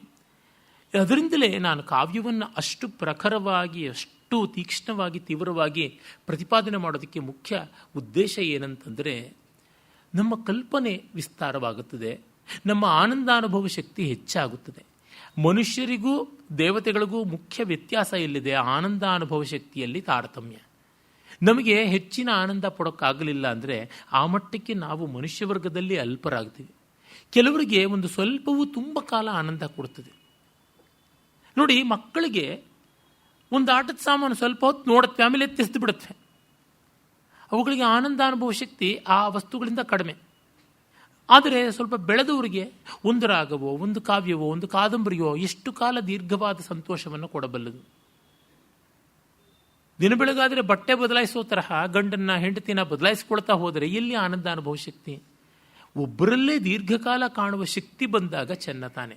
ಆ ರೀತಿಯಾದದ್ದಕ್ಕೆಲ್ಲ ಈ ಬಗೆಯ ವ್ಯಾಸಂಗಗಳು ಅನುಕೂಲಿಸುತ್ತೆ ಅಂತ ನನ್ನ ನಂಬಿಕೆ. ಆಮೇಲೆ ಕವಿ ಹೇಳ್ತಾನೆ, ಶಿರೋರುಹೈರ್ ಅಲಿಕುಲ ಕೋಮಲೈರಮಿ ಮುಧಾಮೃದೆ ಮೃಷತ ಯುವಾನ ಏವಮ ಬಲೋದ್ಧತಂ ಧವಲಿತ ಮೂರ್ಧಜಾನಿತಿ ಧ್ರುವಂ ಜನಾನ್ ಜರತ ಇವಾಕರೋದ್ರಜ. ಈ ಧೂಳು ಏನು ಮಾಡ್ತು ಅಂತಂದರೆ, ಒಮ್ಮೆ ನೋಡ್ತಂತೆ, ಅಯ್ಯೋ, ಈ ಯುದ್ಧದಲ್ಲಿ ಪಾಲ್ಗೊಳ್ತಕ್ಕಂಥವರೆಲ್ಲ ಕರಿ ತಲೆಯವರು, ಯುವಕರು, ಅವರ ತಲೆ ಕೂದಲು ಹೇಗಿದೆ? ಶಿರೋರಹೈಹಿ ಅಲಿಕುಲ ಕೋಮಲೈಹಿ, ದುಂಬಿಗಳ ರೆಕ್ಕೆಗಳ ಹಾಗೆ, ದುಂಬಿಗಳ ಗುಂಪಿನ ಹಾಗೆ ಕೋಮಲವಾದ ದಟ್ಟ ನೀಲಿಯ ಬಣ್ಣದ ತಲೆ ಕೂದಲು. ಮುಧಾ ಮೃಧೆ, ಮೃಧ ಮಾಸ್ಕಂದನಂ ಅಂತ ಯುದ್ಧಕ್ಕೆ ಮೃಧ ಅಂತಲೂ ಹೆಸರುಂಟು. ಮುಧಾ ಮೃಧೆ ಮೃಷತ, ಇವರೆಲ್ಲ ಜಜ್ಜಿ ಹೋಗ್ಬಿಡ್ತಾರೆ ಯುದ್ಧದಲ್ಲಿ, ನಾಶವಾಗಿಬಿಡ್ತಾರಲ್ಲ ಯುವಾನ, ಯುವಕರು. ಏನು ಅನ್ಯಾಯ!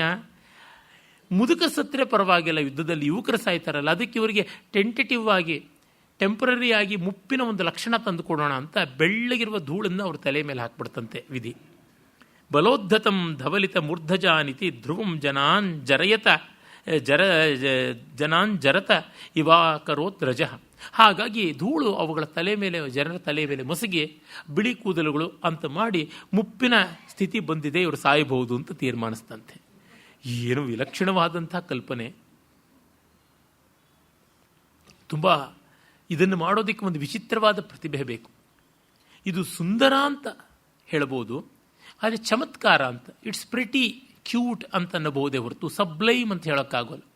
ಈ ಯುದ್ಧದಲ್ಲಿ ಎಲ್ಲಿಯೂ ಕೂಡ ಸಬ್ಲೈಮ್ ಅನ್ನುವ ವರ್ಣನೆ ಇಲ್ಲ. ಇದೇ ದೊಡ್ಡ ಕೊರತೆ. ಅದೇ ನೀವು ಕುವೆಂಪುರ ರಾಮಾಯಣ ದರ್ಶನಕ್ಕೆ ಬನ್ನಿ, ಕುಮಾರವ್ಯಾಸನ ಕರ್ನಾಟಕ ಭಾರತ ಕಥಾಮಂಜರಿಗೆ ಬನ್ನಿ, ಹೇಗೆ ಕಾಣಿಸುತ್ತದೆ ಅದ್ಭುತವಾದ ಸಬ್ಲೈಮ್ ಆದಂಥ ವರ್ಣನೆ. ಆ ಮಟ್ಟಕ್ಕೆ ಬಂದರೆ ವ್ಯಾಸ ವಾಲ್ಮೀಕಿಗಳಲ್ಲಿ ಕಾಣುತ್ತದೆ. ಆದಿಕವಿಗಳು ಪ್ರಾಚೀನ ಕವಿಗಳಾಗಿದ್ದರೂ ಅವರಲ್ಲಿ ಆ ಭವ್ಯತೆಯ ತುಂಬುತನ ಕಾಣಿಸುತ್ತದೆ. ಇಲ್ಲಿ ಈ ಥರದ್ದೇ ಚಮತ್ಕಾರಗಳನ್ನು ನೋಡಬೇಕು. ಸುಸಂಹತೈರ್ದಧದ ಪಿಧಾಮನೀಯತೆ ತಿರಸ್ಕೃತಿಂ ಬಹುಬಿರಸಂಶಯಂ ಪರೈಃ ಯತಕ್ಷಿತೇರವಯವ ಸಂಪದೋಣವ ದ್ವಿಷಾಂ ನಿಧೇರಪಿ ವಪುರ್ ರಾವರೀಶತಃ. ಆಮೇಲೆ ಒಬ್ಬ ಎಂಥ ತೇಜಸ್ವಿ ಆಗಿದ್ದರೂ ಕೂಡ ಸುಸಂಹತೈರ್ ದದದಪಿ ಧಾಮ, ಧಾಮ ಅಂದರೆ ಕಾಂತಿ, ಅದನ್ನು ಎಷ್ಟು ಚೆನ್ನಾಗಿ ವ್ಯವಸ್ಥಿತವಾಗಿ ತಗೊಂಡಿದ್ರೂ ಕೂಡ ಅವನು ಬೇಗ ತಗ್ಗಿ ಹೋಗ್ತಾನೆ. ಒಬ್ಬ ವ್ಯಕ್ತಿಗೆ ಎಷ್ಟೇ ಪರಾಕ್ರಮ ಶೌರ್ಯ ಏನಿದ್ರೂ ತಿರಸ್ಕೃತಿಂ ಭಜತೆ ತಿರಸ್ಕೃತಿಂ ನೀಯತೆ, ತಸ್ಯ ಧಾಮ ತಿರಸ್ಕೃತಿಂ ನೀಯತೆ ಕಸ್ಮಾತ್ ಬಹುಬಿಸಿ ಪರೈಹಿ ಅಸಂಶಯಂ ಧಾಮ ತಿರಸ್ಕೃತಿಂ ನೀಯತೆ. ತುಂಬ ಜನ ವೈರಿಗಳ ಜೊತೆಗೆ ಒಬ್ಬನೇ ಸೆಣಸುವಾಗ ಅವನ ಶೌರ್ಯ ಎಷ್ಟೇ ಆಗಿದ್ರೂ ತಗ್ಗಿ ಹೋಗುತ್ತದೆ. ಯತಃ ಕ್ಷಿತೇಹೇ ಅವಯವ ಸಂಪದಃ ಅಣವಃ ತ್ವಿಷಾಂ ನಿಧೇರಪಿ ವಪುಃ ಆವರೀಶತ. ಆವರಿಷತ ಅಂದರೆ ಆವರಿಸಿಕೊಳ್ಳುತ್ತದೆ. ಈ ಧೂಳಿ ಎಷ್ಟು ಅಲ್ಪವಾಗಿದ್ದರೂ ಇದು ಸೂರ್ಯನನ್ನು ಕೂಡ ತ್ವಿಷಾಂ ನಿಧೇರಪಿ, ತ್ವಿಟ್ ಅಂದರೆ ಕಾಂತಿ, ತ್ವಿಷಾಂ ಅಂದರೆ ಕಾಂತಿಗಳ ನಿಧೇರಪಿ, ನಿಧಿಗಾದ ಸೂರ್ಯನಿಗೂ ಕೂಡ ಅವು ಆವರಿಷತ ಆವರಿಸಿಕೊಂಡು ಬಿಡುತ್ತವೆ ಅಲ್ವಾ ಅಂತ ಒಂದು ಅರ್ಥಾಂತರ್ನ್ಯಾಸ ಅಲಂಕಾರ ಮಾಡ್ತಾರೆ. ಅಂದರೆ ತಾತ್ಪರ್ಯ ಇಷ್ಟೇ, ಅಲ್ಪರು ಹೆಚ್ಚಿನ ಸಂಖ್ಯೆಯವರಾದರೆ ಉತ್ತಮರ ಸಂಖ್ಯೆ ಅಲ್ಪವಾಗಿದ್ದಾಗ ಅವರು ನುಂಗು ಬಿಡ್ತಾರೆ ಅಂತ. It's A very very dangerous fact. ಇವತ್ತಿನ ಡೆಮೋಗ್ರಾಫಿಕ್ ಚೇಂಜಸ್ ನೋಡಿದಾಗ ನಮಗೆ ಗೊತ್ತಾಗುತ್ತದೆ. ಇಸ್ಲಾಂ ಜಗತ್ತನ್ನೆಲ್ಲ ಹೆಂಗೆ ಕಬಳಿಸ್ತಾ ಬರ್ತಾ ಇದೆ ಅಂದರೆ ಒಂದು ರೀತಿ ರಕ್ತಬೀಜಾಸುರನ ಥರ ಎಲ್ಲ ಕಡೆ ಮಾಡ್ಕೊಂಡು ಬರ್ತಾ ಇದೆ. ಇವರು ನಾವು ನಮ್ಮ ಗುಡಿ ಗುಂಡಾರಗಳಲ್ಲಿ ಮಠ ಮಾನ್ಯಗಳಲ್ಲಿ ಗಂಟೆ ಬಾರಿಸ್ಕೊಂಡಿರ್ತೀವಿ ಅಂತಂದರೆ ಆಗುವಂಥದ್ದಲ್ಲ. ಅದಕ್ಕೆ ಹಾರ್ಡ್ ಡಿಸಿಷನ್ಸ್ ತೊಗೊಳ್ಬೇಕು. ಇಲ್ಲದೇ ಇದ್ದರೆ ನಮ್ಮ ದೇಶದಲ್ಲಿ ಸನಾತನ ಧರ್ಮೀಯರೇ ಮೈನಾರಿಟಿ ಆಗಿಬಿಡ್ತದೆ. ಒಮ್ಮೆ ಅವರು ಒಂದು 20-30% ಅಷ್ಟು ಬಂದರು ಅಂದರೆ ಇಲ್ಲ ಇನ್ನು ಮಿಕ್ಕವರಿಗೆ ಅಂತ. ಕೇರಳ, ಕಾಶ್ಮೀರ, ಬಂಗಾಳ ಮೊದಲಾದ ಎಷ್ಟೋ ಪ್ರದೇಶಗಳನ್ನು ನೋಡಿದ್ರೆ ಗೊತ್ತಾಗುತ್ತದೆ. ಈಗ ಯುರೋಪ್ ಕೂಡ ಇದೇ ರೀತಿಯ ತೊಂದರೆಯಿಂದ ಬಳಲ್ತಾ ಇದೆ. ಆದರೆ ಅವಿವೇಕ, ಅದಕ್ಕೆ ಬುದ್ಧಿ ಬಂದಿಲ್ಲ. ಅದು ಬುದ್ಧಿ ಬರೋಷ್ಟೊಳಗ ಕೈ ಮಿಂಚಿರುತ್ತದೆ ಅಂತ ಅನಿಸುತ್ತದೆ. ಆ ಕಾರಣದಿಂದಲೇ ಈ ಬಗೆಗೆ ಎಚ್ಚರ ಇಟ್ಕೊಳ್ಬೇಕು. ಪಂಚತಂತ್ರದ ಒಂದು ಸುಭಾಷಿತ ನೆನಪಿಗೆ ಬರುತ್ತದೆ. ಬಹುಬಿರ್ನ ವಿರೋಧವ್ಯಂ ದುರ್ಬಲೈರಪಿ ಧೀಮಂತ ಸ್ಫುರಂತಮಪಿ ನಾಗೇಂದ್ರಂ ಭಕ್ಷಯಂತೆ ಪಿಪೀಲಿಕಾ ಅಂತ. ಎಂಥ ದೊಡ್ಡ ಹಾವನ್ನು, ನಾಗೇಂದ್ರ ಅನ್ನೋದಕ್ಕೆ ಆನೆ ಅಂತಲೂ ಒಂದು ಅರ್ಥ ಇದೆ, ಗಜೇಂದ್ರ ಅಂತಲೂ. ನಾಗ ಅನ್ನೋದಕ್ಕೆ ಸರ್ಪ, ಗಜ ಎರಡೂ ಅರ್ಥಗಳು ಉಂಟು. ಸೀಸ ಅನ್ನುವ ಅಂದರೆ ಲೆಡ್ ಅನ್ನುವ ಮತ್ತೂ ಒಂದು ಅರ್ಥ ಇದೆ. ಅದು ಹಾಗಿರಲಿ, ಹಾವನ್ನಾಗಲಿ ಆನೆಯನ್ನಾಗಲಿ ಇರುವೆಗಳು ಮನಸ್ಸು ಮಾಡಿದ್ರೆ ಶತಕೋಟಿ ಸಂಖ್ಯೆಯಲ್ಲಿ ಬಂದು ನುಂಗುಬಿಡುತ್ತೆ. ಆಫ್ರಿಕಾದಲ್ಲಿ ಕಾಂಗೋ ಪ್ರಾಂತದಲ್ಲೆಲ್ಲ ವಿಚಿತ್ರ ಭಯಂಕರವಾದ ಇರುವೆಗಳಿವೆಯಲ್ಲ, ಅವು ಒಂದು ಕರಿಯ ಕಂಬಳಿ ಹಾಸದಂತೆ ಕಾಡಲ್ಲಿ ಸರಸರನೆ ಬರ್ತಾ ಇದ್ದರೆ ಪಿಗ್ಮಿಗಳು ಬಹಳ ಕ್ರೂರಿಗಳಾದವರು, ಎಂಥವನ್ನು ಎದುರಿಸಬಲ್ಲಂಥ ಕಾಡು ಮನುಷ್ಯರ ಗುಂಪು, ಅವರು ಕೂಡ ಹೆದರಿ ಓಡ್ತಾರೆ. ಎಲ್ಲ ಪ್ರಾಣಿಗಳು ದಿಕ್ಕಾಪಾಲಾಗಿ ಓಡುತ್ತವೆ. ಆ ರೀತಿಯೆಲ್ಲ ಇರುವೆಗಳು ಬರುತ್ತವೆ ಅಂತ. ಹಾಗೆ ಛಲ ಇಟ್ಟುಕೊಂಡು ಅಲ್ಪವಾದರೂ ಅನಲ್ಪ ಸಂಖ್ಯೆಯಲ್ಲಿರುವ ಮಾಡುತ್ತದೆ. ಧೂಳಿ ಹೀಗೆ ಸೂರ್ಯನನ್ನು ಕೂಡ ಆವರಿಸ್ತು ಅಂತಕ್ಕಂಥದ್ದು ಅಲ್ಲಿರುವ ಚಮತ್ಕಾರ. ಮುಂದೆ ಹೇಳ್ತಾನೆ, ಸಮುಲ್ಲಸ ದಿನಕರ ವಕ್ತ್ರಕಾಂತಯೋ ರಜಸ್ವಲ ಪರಿಮಿಲಿತಾಂಬರ ಶ್ರಿಯ ದಿಗಂಗನಾ ಕ್ಷಣಮವಲೋಕನ ಕ್ಷಮಾ ಶರೀರಿಣ ಪರಿಹರಣೀಯತಾಂ ಯಯುಃ. ದಿಕ್ಕುಗಳಿಗೆಲ್ಲ ಧೂಳಿ ತುಂಬಿಕೊಂಡು ನಮಗೆ ದಿಕ್ಕು ತೋರದಂತೆ ಆಯಿತು. ಎಷ್ಟೋ ಕಡೆ ಆಗುತ್ತೆ, ಧೂಳೆದ್ದಾಗ ಯಾವ ದಿಕ್ಕು ಏನು ಅಂತ ಗೊತ್ತಾಗೋಲ್ಲ. ದಿಕ್ಕನ್ನುವ ಪದ ಸಂಸ್ಕೃತದಲ್ಲಿ ಸ್ತ್ರೀಲಿಂಗ. ರಜಸ್ಸಿನಿಂದ ಕೂಡಿರತಕ್ಕಂಥದ್ದು ಅಂತನ್ನೋದನ್ನು ವಲಚ್ ಪ್ರತ್ಯಯ ಹಾಕಿದರೆ ರಜಸ್ವಲ ಅಂತಾಗುತ್ತದೆ. ಊರ್ಜಸ್ ಪದಕ್ಕೆ ವಲಚ್ ಪ್ರತ್ಯಯ ಹಾಕಿದ್ರೆ ಊರ್ಜಸ್ವಲ ಅಂತಾಗುತ್ತೆ.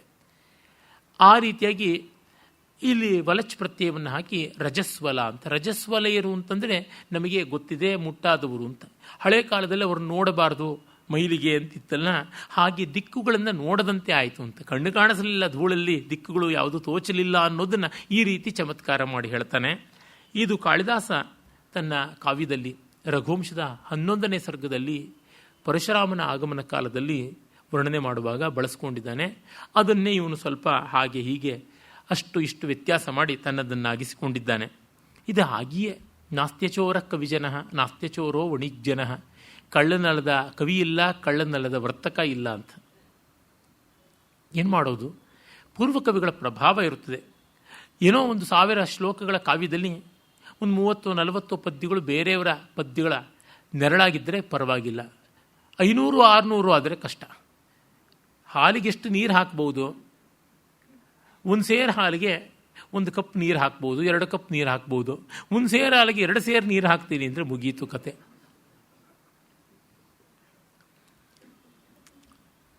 ವಿಷಂಗಿಣಿ ಪ್ರತಿಪದ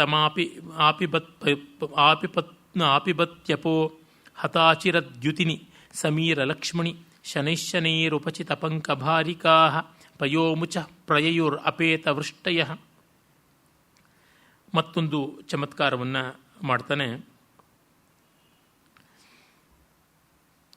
ಅದೇಂದರೆ ಮೋಡಗಳಿಗೆ ಬಂದ ದುಸ್ಥಿತಿ ಧೂಳಿನಿಂದ. ಧೂಳಿ ಏನೆಲ್ಲ ಮಾಡುತ್ತದೆ ನೋಡಿ. ವಿಷಂಗಿಣಿ ಪ್ರತಿಪದ ಮಾಪಿಬತ್ಯಪೋ. ಈ ಧೂಳು ಎಲ್ಲ ಕಡೆಗೂ ಹಬ್ಬಿಕೊಂಡು ಮೋಡಗಳವರೆಗೂ ಹೋಗಿ ಆ ಮೋಡಗಳ ನೀರಿನಲ್ಲೆಲ್ಲ ತುಂಬಿಕೊಂಡು ಬತ್ತಿಸಿಬಿಡ್ತಾ ಇದೆ. ಹತಾಚಿರ ದ್ಯುತಿನಿ ಸಮೀರ ಲಕ್ಷ್ಮಣಿ. ಮತ್ತು ಅದು ಮಿಂಚನ್ನೆಲ್ಲ ಇಲ್ಲದಂತೆ ಮಾಡಿತು. ಮಿಂಚಿನ ಕಾಂತಿ ಕಾಣಿಸದಂತೆ ಆ ಧೂಳಿಯ ಆವರಣ ಅದಕ್ಕೆ ಬಂದುಬಿಡ್ತು. ಇನ್ನು ಅದು ಶನೈಶನೈಹಿ ಉಪಚಿತ ಪಂಕಭಾರಿಕ. ಆಗ ಮೋಡಕ್ಕೆ ಪಾಪ ಮಿಂಚೂ ಇಲ್ಲದಂತೆ ಆಗಿ ತನ್ನ ನೀರೆಲ್ಲ ಕೆಸರಾಗಿ ಆ ಮೂಲಕ ಮತ್ತಷ್ಟು ಭಾರವಾಯಿತು. ಅದು ಇನ್ನೂ ಮೆಲ್ಲನೆ ಹೋಗ್ತಾ ಇದೆ. ಪಯೋಮುಚಃ ಪ್ರಯಯು ಅಪೇತ ವೃಷ್ಟಯ. ಅವುಗಳು ಸುರಿಸೋಕ್ಕೋದ್ರೆ ನೀರು ಗಟ್ಟಿಯಾದ ಕೆಸರಿನ ಮುದ್ದೆ ಆಗುತ್ತೆ. ಆ ಕಾರಣ ಸುರಿಸೋಕ್ಕಾಗ್ತಾ ಇಲ್ಲ. ಆದರೆ ಭಾರ ಹೆಚ್ಚಾಗಿದೆ, ಅದಕ್ಕೆ ಇನ್ನೂ ಮೆಲ್ಲನೆ ಹೋಗ್ತಾ ಇವೆ ಆಕಾಶದಲ್ಲಿ ಅಂತ ಒಂದು ಅದ್ಭುತವಾದ ಅತಿಶಯೋಕ್ತಿಯನ್ನು ಮಾಡ್ತಾರೆ. ಅತಿಶಯೋಕ್ತಿ ಅಂತಂದರೆ ಅಸಂಭಾವ್ಯವಾದದ್ದು ಸಂಭಾವ್ಯವಾಯಿತು ಅಂತ ಹೇಳುವಂಥದ್ದು. ಉತ್ಪ್ರೇಕ್ಷೆಯಲ್ಲಿ ಆಗದೇ ಇದ್ದದ್ದು ಆಯಿತೋ ಎಂಬಂಥ ಒಂದು ಊಹೆಯನ್ನು ಮಾಡಿದ್ರೆ, ಅಸಂಭೂತವನ್ನು ಸಂಭಾವ್ಯ ಅನ್ನುವಂತೆ ಮಾಡಿದ್ರೆ, ಇಲ್ಲಿ ಅಸಂಭಾವ್ಯ ಸಿದ್ಧ ಅನ್ನುವಂತೆ ಮಾಡಿದ್ರೆ ಅತಿಶಯೋಕ್ತಿ. ಇದು ಸಣ್ಣ ವ್ಯತ್ಯಾಸ. ಸ್ವಲ್ಪ ಉತ್ಪ್ರೇಕ್ಷೆ ಉಪಮೆಗೆ ಹತ್ತಿರ ಬಂದರೆ ಅತಿಶಯೋಕ್ತಿ ರೂಪಕಕ್ಕೆ ಹತ್ತಿರ ಬರುವಂಥದ್ದಾಗುತ್ತದೆ. ರೂಪಕದಲ್ಲಿ ಅಭೇದ, ಉಪಮೆಯಲ್ಲಿ ಸಾದೃಶ್ಯ. ಇಂಥದ್ದು ವ್ಯತ್ಯಾಸಗಳನ್ನು ಗಮನದಲ್ಲಿಟ್ಟುಕೊಂಡ್ರೆ ಆಯಾ ಉಕ್ತಿ ವೈಚಿತ್ರ್ಯಗಳನ್ನು, ಆಯಾ ಅಲಂಕಾರಗಳನ್ನು ನಾವು ಮತ್ತು ಹೆಚ್ಚಾಗಿ ಆಸ್ವಾದ ಮಾಡಬಹುದು. ವಾಲ್ಮೀಕಿ ಮಹರ್ಷಿಗಳು ಮಳೆಗಾಲದ ವರ್ಣನೆಯನ್ನು ಮಾಡ್ತಾ ರಾಮಾಯಣದಲ್ಲಿ ಕಿಷ್ಕಿಂಧಾಕಾಂಡದ ಪ್ರಾವೃಢ ವಿಜೃಂಭಣಂ ಸರ್ಗದಲ್ಲಿ ಅವರು ಹೇಳ್ತಾರೆ, ಮೋಡಗಳು ಯಾವ ಥರ ಹೋದವು ಅಂತಂದರೆ ವಿಶ್ರಮ್ಯ ಪುನಃ ಪ್ರಯಾಂತಿ ಅಂತ ಬೆಟ್ಟಗಳ ಮೇಲೆ ಮೆಲ್ಲನೆ ಹೆಜ್ಜೆ ಇಟ್ಕೊಂಡು ಹೋಗ್ತಾ ಇದ್ವು ಅಂತ. ಆ ಹೇಳುವ ರೀತಿಯಲ್ಲಿ ವಿಶ್ರಮ್ಯ ಪುನಃ ಪ್ರಯಾಂತಿ ಎನ್ನುವಲ್ಲಿ ಸ್ವಾರಸ್ಯ ಕಾಣಿಸುತ್ತದೆ. ಹಿಂದೆ ವಾಲ್ಮೀಕಿ ರಾಮಾಯಣದ ಪರಿಚಯ ಮಾಡಿಕೊಡುವ ಭಾಷಣ ಮಾಲಿಕೆಯಲ್ಲಿ ಈ ಎಲ್ಲ ಶ್ಲೋಕಗಳನ್ನು ವಿವರಿಸಿ ಹೇಳಿ ವಿಸ್ತರಿಸಿದ್ದೆ. ಆ ಕಾರಣದಿಂದ ಮತ್ತೆ ಹೋಗಬೇಕಿಲ್ಲ, ಕೇವಲ ಜ್ಞಾಪಕ ಮಾಡಿಕೊಡ್ತಾ ಇದ್ದೀನಿ. ಕೆಲವರು ಆ ಬಗೆಗೆ ಆಕ್ಷೇಪ ಮಾಡ್ತಾರೆ ಸ್ನೇಹಿತರು. ಅವರ ಆಕ್ಷೇಪಕ್ಕೆ ನನ್ನ ಸಹಾನುಭೂತಿ ಇದೆ. ನೀವು ಎಷ್ಟೋ ಬಾರಿ ಭಾಷಣ ಮಾಡುವಾಗ ಆ ಹೊತ್ತಿನ ಭಾಷಣದಲ್ಲಿ ಅಲ್ಲಿ ಇದನ್ನು ಕೇಳ್ಕೊಳ್ಳಿ ಅಂತೀರಾ. ನಾವು ಮತ್ತೆ ಈ ಥರ ಕ್ರಾಸ್ ರೆಫರೆನ್ಸ್ಗಳನ್ನು ಭಾಷಣದಲ್ಲಿ ಮಾಡಿದ್ರೆ ನಾವೆಲ್ಲಿ ಕೇಳ್ಕೊಳ್ಳೋಣ? ಪುಸ್ತಕದಲ್ಲಿ ಬೇಕಾದ್ರೆ ಆ ಚಾಪ್ಟ್ರಲ್ಲಿ ಇದಿತ್ತು ಅಂತಂದರೆ ಅಲ್ಲಿ ಪುಸ್ತಕ ಪುಟ ತಿರುಗಿಸ್ಕೊಂಡು ಹೋಗ್ಬೋದು, ಇಲ್ಲಿ ಹೇಗೆ ಅಂತ. ಏನು ಮಾಡಲಪ್ಪ, ಹಾಡಿದ್ದೇ ಹಾಡೋದು ಬಹಳ ಕಷ್ಟ. ಆದರೂ ಎಷ್ಟೋ ಬಾರಿ ಹಾಡಿರ್ತೀನಿ. ಇಲ್ಲಿ ಕಡಿಮೆ ಮಾಡಿಕೊಳ್ಳೋಣ ಅಂತ. ಯಾವುದಾದ್ರೂ ಒಂದು ಗ್ರಂಥದ ಬಗ್ಗೆ ಮಾತಾಡಿದ್ರೆ ಮತ್ತೆ ಆ ಗ್ರಂಥವನ್ನು ಕುರಿತು ಮಾತಾಡಿಲ್ಲ ಗೋಖಲೆ ಸಾರ್ವಜನಿಕ ವಿಚಾರ ಸಂಸ್ಥೆ ವೇದಿಕೆಯಲ್ಲಿ. ಏಕೆಂದರೆ ಒಳ್ಳೆಯದಕ್ಕೂ ಕೆಟ್ಟದ್ದಕ್ಕೂ ರೆಕಾರ್ಡ್ ಆಗುತ್ತದೆ. ನನಗೆ ಅದೂ ಅಷ್ಟು ಇಷ್ಟ ಇಲ್ಲ. ತುಂಬ ಜನರ ಬಲವಂತಕ್ಕೆ ಒಂಥರ ಒಪ್ಪಿಕೊಂಡಿರೋದು ಏನಂದರೆ ಮಾತಿನಲ್ಲಿ ಜಾಳತನ ಇರುತ್ತದೆ, ಲಾಘವ ಇರುತ್ತದೆ. ಬರವಣಿಗೆಯಲ್ಲಿರುವ ಬಿಗಿ ಒಪ್ಪ ಓರಣ ಅಚ್ಚುಕಟ್ಟು ಮಾತಲ್ಲಿರೋಲ್ಲ. ಅದು ಯಾವತ್ತೂ ಜಾಳು ಜನತಾ ಸೀರೆ ಅಂತ ಹಿಂದೆ ಮಾರ್ತಾ ಇದ್ರು. ಮನುಷ್ಯರೇ ಹಿಂಗಿಂದ ಹಂಗೆ ಓಡಾಡಿ ಬಂದುಬಿಡ್ಬೋದು, ಆ ಥರ ಇತ್ತು. ಹಾಗಾಗ್ಬಿಡುತ್ತೆ. ಎಂಥವರ ಮಾತು ಜಾಳ ಆಗುತ್ತದೆ. ಬರವಣಿಗೆಯಲ್ಲಿ ಒಂದಿಷ್ಟು ಬಿಗಿ ಇರುತ್ತದೆ. ಆ ಕಾರಣದಿಂದ ಮಾತಿಗೆ ಶಾಶ್ವತತೆ ಕೊಡಬಾರದು ಅಂತ. ಆದರೆ ಓದೋದು ಕಷ್ಟ, ಓದೋದು ಭಾರ, ಅದಕ್ಕೆ ಮಾತು ಕೇಳಿಬಿಡ್ಬೋದು. ಬೆಂಗಳೂರು ಟ್ರಾಫಿಕ್ಕಲ್ಲಂತೂ ಬಹಳ ಅನುಕೂಲ. ಎಷ್ಟೊತ್ತೂ ಟ್ರಾಫಿಕ್ ಜಾಮು, ಎಷ್ಟೊತ್ತೂ ನಿಂತು ನಿಲುಗಡೆ, ಅದರಿಂದಾಗಿ ಕೇಳ್ಕೋಬಹುದು ಅಂತಂದಿದ್ದರಿಂದ ಆಯಿತು. ಅದಕ್ಕಿನ್ನೇನು ಮಾಡೋಣ? ಮಾತು ಅಗ್ಗವಾಗುತ್ತದೆ. ಆ ಮೂಲಕ ನನ್ನ ಅಳತೆಯೂ ಕೂಡ ನನ್ನನ್ನು ಅಗ್ಗವಾಗಿ ಕಾಣ್ತಾರೆ ಲೋಕ. ಒಳ್ಳೆಯದಾಯಿತು. ಹಿಂದಿನಲ್ಲಿ ಹಲ್ಕ ಅನ್ನೋ ಪದ ಇದೆ, ಹಗುರತನಕ್ಕೆ.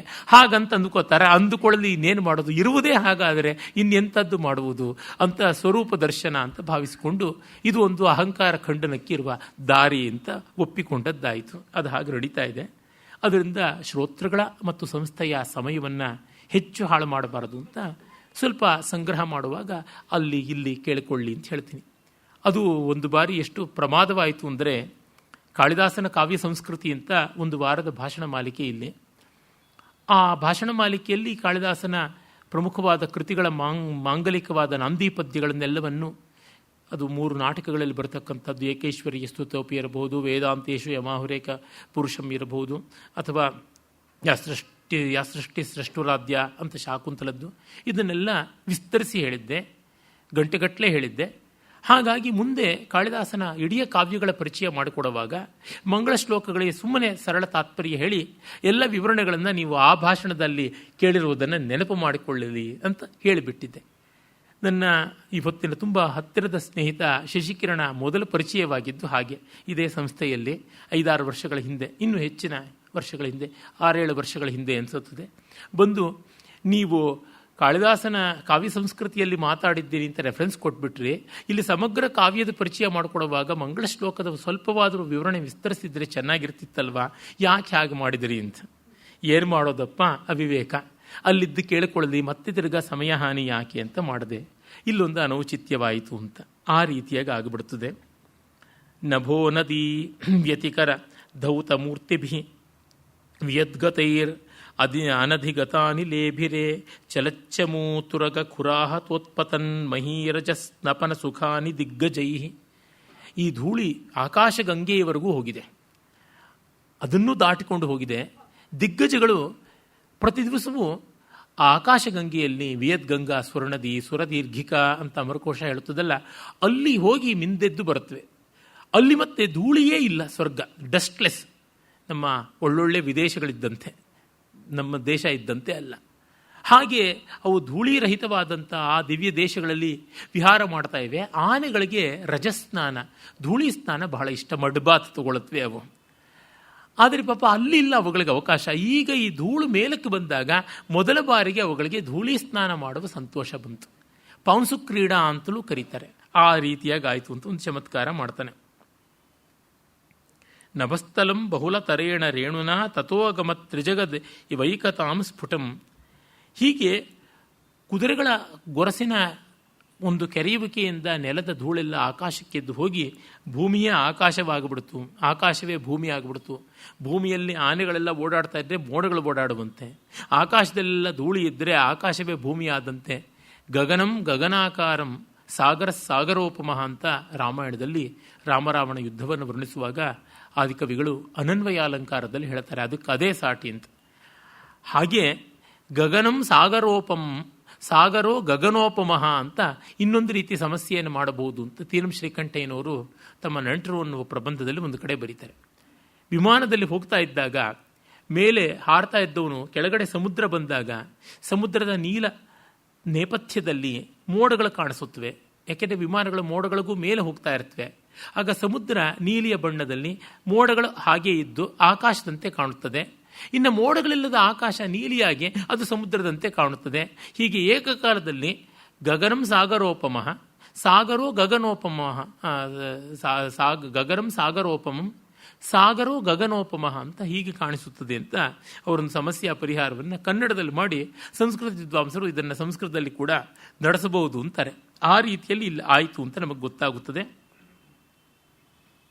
ಆಮೇಲೆ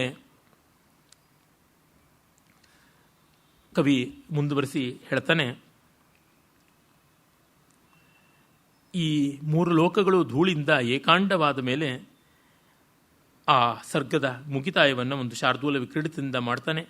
ಅನ್ಯೋನೋನ್ನತಯೋ ಅತಿಮಾತ್ರ ಪೃಥವಃ ಪೃಥ್ವೀಧರ ಶ್ರೀಭೃತಃ ತನ್ವಂತಹ ಕನಕಾವಲೀಭಿರುಪಮಾಂ ಸೌದಾಮನಿ ದಾಮಭಿ ವರ್ಷಂತಃ ಶಮಮಾನಯನ್ ಉಪಲಸತ್ ಶೃಂಗಾರ ಲೇಖಾಯುಧಾ ಕಾಲೇ ಕಾಲಿಯ ಕಾಯ ಕಾಲ ವಪುಷಃ ಪಂಸೂನ್ ಗಜಾಂಭೋ ಮುಚಃ ಅಂತ ಹೇಳಿ ಈ ಒಂದು ಮೋಡಗಳು ಯಾವ ಥರ ಕಾಣಿಸ್ತಾ ಇದ್ವು, ಆನೆಗಳು ಯಾವ ಥರ ಕಾಣಿಸ್ತಾ ಇದ್ವು, ಮೋಡಗಳಂತೆ ಹೇಗೆ ತೋರ್ತಾ ಇದ್ವು, ಅವುಗೆಷ್ಟು ಭವ್ಯವಾಗಿ ರಣಭೂಮಿಯಲ್ಲಿ ವಿಹಾರ ಮಾಡ್ತಾ ಇದ್ವು ಅನ್ನೋದನ್ನು ವರ್ಣಿಸಿಕೊಂಡು ಅದನ್ನು ಒಂದು ಅದ್ಭುತವಾದ ಚಿತ್ರವಾಗಿ ನಮಗೆ ಕೊಡ್ತಾನೆ.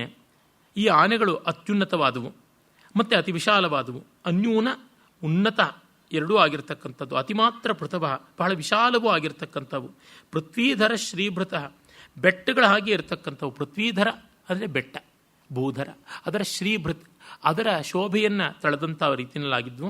ತನ್ವಂತಹ ಕನಕಾವಲೀಭಿಪುರಪಮಾಂ ಸೌದಾಮನಿ ಧಾಮಭಿ. ಈ ಆನೆಗಳ ಹಾಗೆ ಬೆಟ್ಟಗಳ ಹಾಗೆ ದೊಡ್ಡದಾಗಿ ವಿಶಾಲವಾಗಿ ಆಯತವಾಗಿ ಕಂಡವು.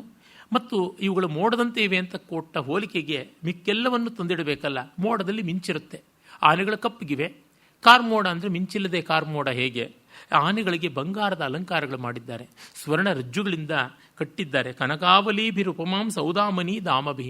ಆ ಮಿಂಚಿನ ಬಳ್ಳಿಗಳು ಸುತ್ತುವರೆದು ಆನೆಗಳನ್ನು ಬಂಗಾರದ ಅಲಂಕಾರದಿಂದ ಮಿಂಚಿನ ಬಳ್ಳಿಗಳಿಂದ ಆವೃತವಾದ ಮೋಡಗಳಂತೆ ತೋರುತ್ತವೆ. ವರ್ಷಂತಹ ಶಮಮಾನಯನ್ ಮತ್ತು ಮದದಾರಿಯ ಸುರಿವೆ ಇಲ್ಲಿ ಮಳೆಗಾಲದ ಮೋಡಗಳ ಸುರಿಸುವಿಕೆ ತರಹ ಇದೆ. ಉಪಲಸ ಶೃಂಗಾರ ಲೇಖಾಯುಧಾಹ. ಆಮೇಲೆ ಸಿಂಧೂರ ಅನ್ನುವಂಥದ್ದು ಶೃಂಗಾರ ಆ ಅಲಂಕಾರ ಆಗಿದೆ. ಆ ಸಿಂಧೂರ ಆನೆಗಳ ಮೇಲೆ ತಳೆದಿರ್ತಕ್ಕಂಥದ್ದು ಬಣ್ಣ ಬಣ್ಣವಾಗಿ ತೋರಿ, ಸಿಂಧೂರ ಇರುವುದು ಒಂದೇ ಬಣ್ಣವಾದರೂ ಇಲ್ಲಿ ಕವಿ ಬೇರೆ ಬೇರೆ ಬಣ್ಣಗಳಲ್ಲೂ ಇದೆ ಅಂತ ಮಾಡ್ಕೊಂಡಿದ್ದಾನೆ. ಆನೆಗೆ ಬೇರೆ ಬೇರೆ ಅಲಂಕಾರ ಮಾಡ್ತಾರೆ, ಬಣ್ಣಗಳ ಅಲಂಕಾರ. ಲೇಖಾಯುಧ, ಅದು ನೋಡಿದಾಗ ಲೇಖ ಅಂದರೆ ದೇವತೆಗಳ ಆಯುಧ, ಅಂದರೆ ಬಿಲ್ಲು. ಬೇರೆ ಬೇರೆ ಆಯುಧ ಇದ್ದರೂ ಬಿಲ್ಲು ಅಂತೇಳಿ ತಗೋಬೇಕು, ಯಾಕೆಂದರೆ ಮೋಡಗಳಲ್ಲಿ ಕಾಮನ ಬಿಲ್ಲಿರುತ್ತವೆ. ಶೃಂಗಾರ ಲೇಖಾಯುಧ ಅಂತಂದರೆ ಸೊಗಸಾದ ಈ ಆನೆಗಳ ಬಣ್ಣದ ಅಲಂಕಾರದ ಕಾರಣ ಕಾಮನ ಬಿಲ್ಲಿನಂತೆ ತೋರಿ, ಕಾಲೇ ಕಾಲಿಯ ಕಾಯ ಕಾಲ ಉಪುಷ, ಕಾಲಿಯ ನಾಗನ ಬಣ್ಣವನ್ನು ತಳೆದ ಮೈಯಿಂದ ಕೂಡಿದ ಈ ಆನೆಗಳು ಗಜಾಂ ಅಂಬೋಮುಚ, ನೀರನ್ನು ಸುರಿಸುವ ಮೋಡಗಳ ಹಾಗೆ ಕಂಡವು ಅಂತ ವರ್ಣನೆ ಮಾಡ್ತಾನೆ.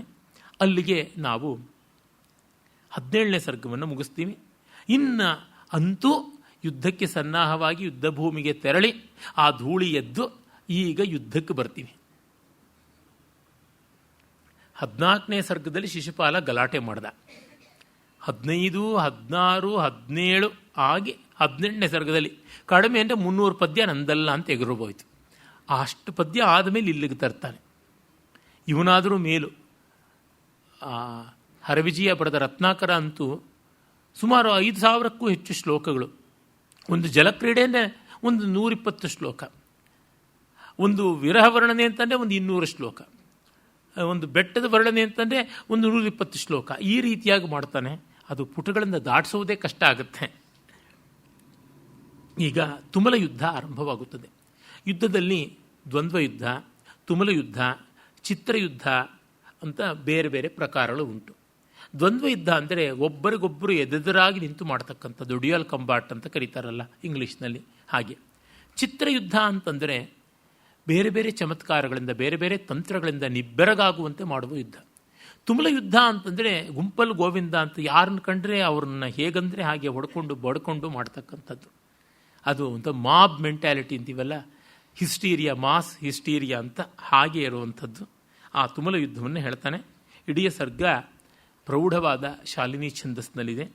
ಪತ್ತಿಃ ಪತ್ತಿಂ ವಾಹಮೇಯ ಯವಾಜಿ ನಾಗನ್ನಾಗ ಸ್ಯಂದನಸ್ಥೋ ರಥಸ್ಥಂ ಇತ್ತಂ ಸೇನಾ ವಲ್ಲಭಸ್ಯೇ ವರಾಗಾದಂಗೇನಾಂಗಂ ಪ್ರತ್ಯನೀಕಸ್ಯ ಭೇಜೆ. ಪದಾತಿಯನ್ನು ಪದಾತಿ, ಆಶ್ವಿಕನನ್ನು ಆಶ್ವಿಕ, ಹಸ್ತ್ಯಾರೋಹಕನನ್ನು ಹಸ್ತ್ಯಾರೋಹಕ, ರಥಿಯನ್ನು ರಥಿ, ಹೀಗೆ ಅವರವರ ಯೋಗ್ಯತೆಯಲ್ಲಿ ಒಬ್ಬರನ್ನೊಬ್ಬರು ಅಟಕಾಯಿಸಿದ್ದು ಹೇಗಿತ್ತು ಅಂತಂದರೆ, ಪ್ರಿಯತಮೆಯರು ಕೈಗೆ ಕೈ, ತುಟಿಗೆ ತುಟಿ, ಮುಖಕ್ಕೆ ಮುಖ ಕೊಟ್ಟಂತೆ ಹಾಗೆ ಈ ಚತುರಂಗ ಬಲ ಪರಸ್ಪರ ವೀರದಲ್ಲಿ ಶೃಂಗಾರವನ್ನು ತರುವಂತೆ ಕಾಣಿತು ಅಂತ ವರ್ಣನೆ ಮಾಡ್ತಾನೆ. ಇದಕ್ಕೆ ಮಾಘ ಓದಿ ಮಗ ಕೆಟ್ಟ ಅಂತ ಒಂದು ಗಾದೆ ಬಂದದ್ದು. ಮಾಘಕಾವ್ಯ ಎಲ್ಲಿಯೂ ಶೃಂಗಾರ ತಂದುಬಿಡುತ್ತೆ, ಆ ತರಹ ಅಂತಂದಿದ್ದು. ವಧ್ರಾಬದ್ಧ ಧೌರಿತೇನ ಪ್ರಯಾತಾಂ ಆಶ್ವೀಯಾನ ಮುಚ್ಚಕೈರುಚ್ಚಲಂತಹ ರೋಕ್ಮಾರೇಜುಸ್ಥಾಸಕ ಮೂರ್ತಿಭಾಜೋ ದರ್ಪಸ್ಯೇವ ವ್ಯಾಪ್ತದೇಹಸ್ಯ ಶೇಷಾಹ. ಇನ್ನು ಕವಿ ಹೇಳ್ತಾನೆ, ಕುದುರೆಗಳು ಧೌರಿತ ಅಂತ ಒಂದು ಬಗೆಯ ಗತಿವಿಶೇಷ, ಅದರಿಂದ ಓಡ್ತಾ ಇವೆ ಅಂತ ಹೇಳ್ಬಿಟ್ಟಿದ್ವಿ.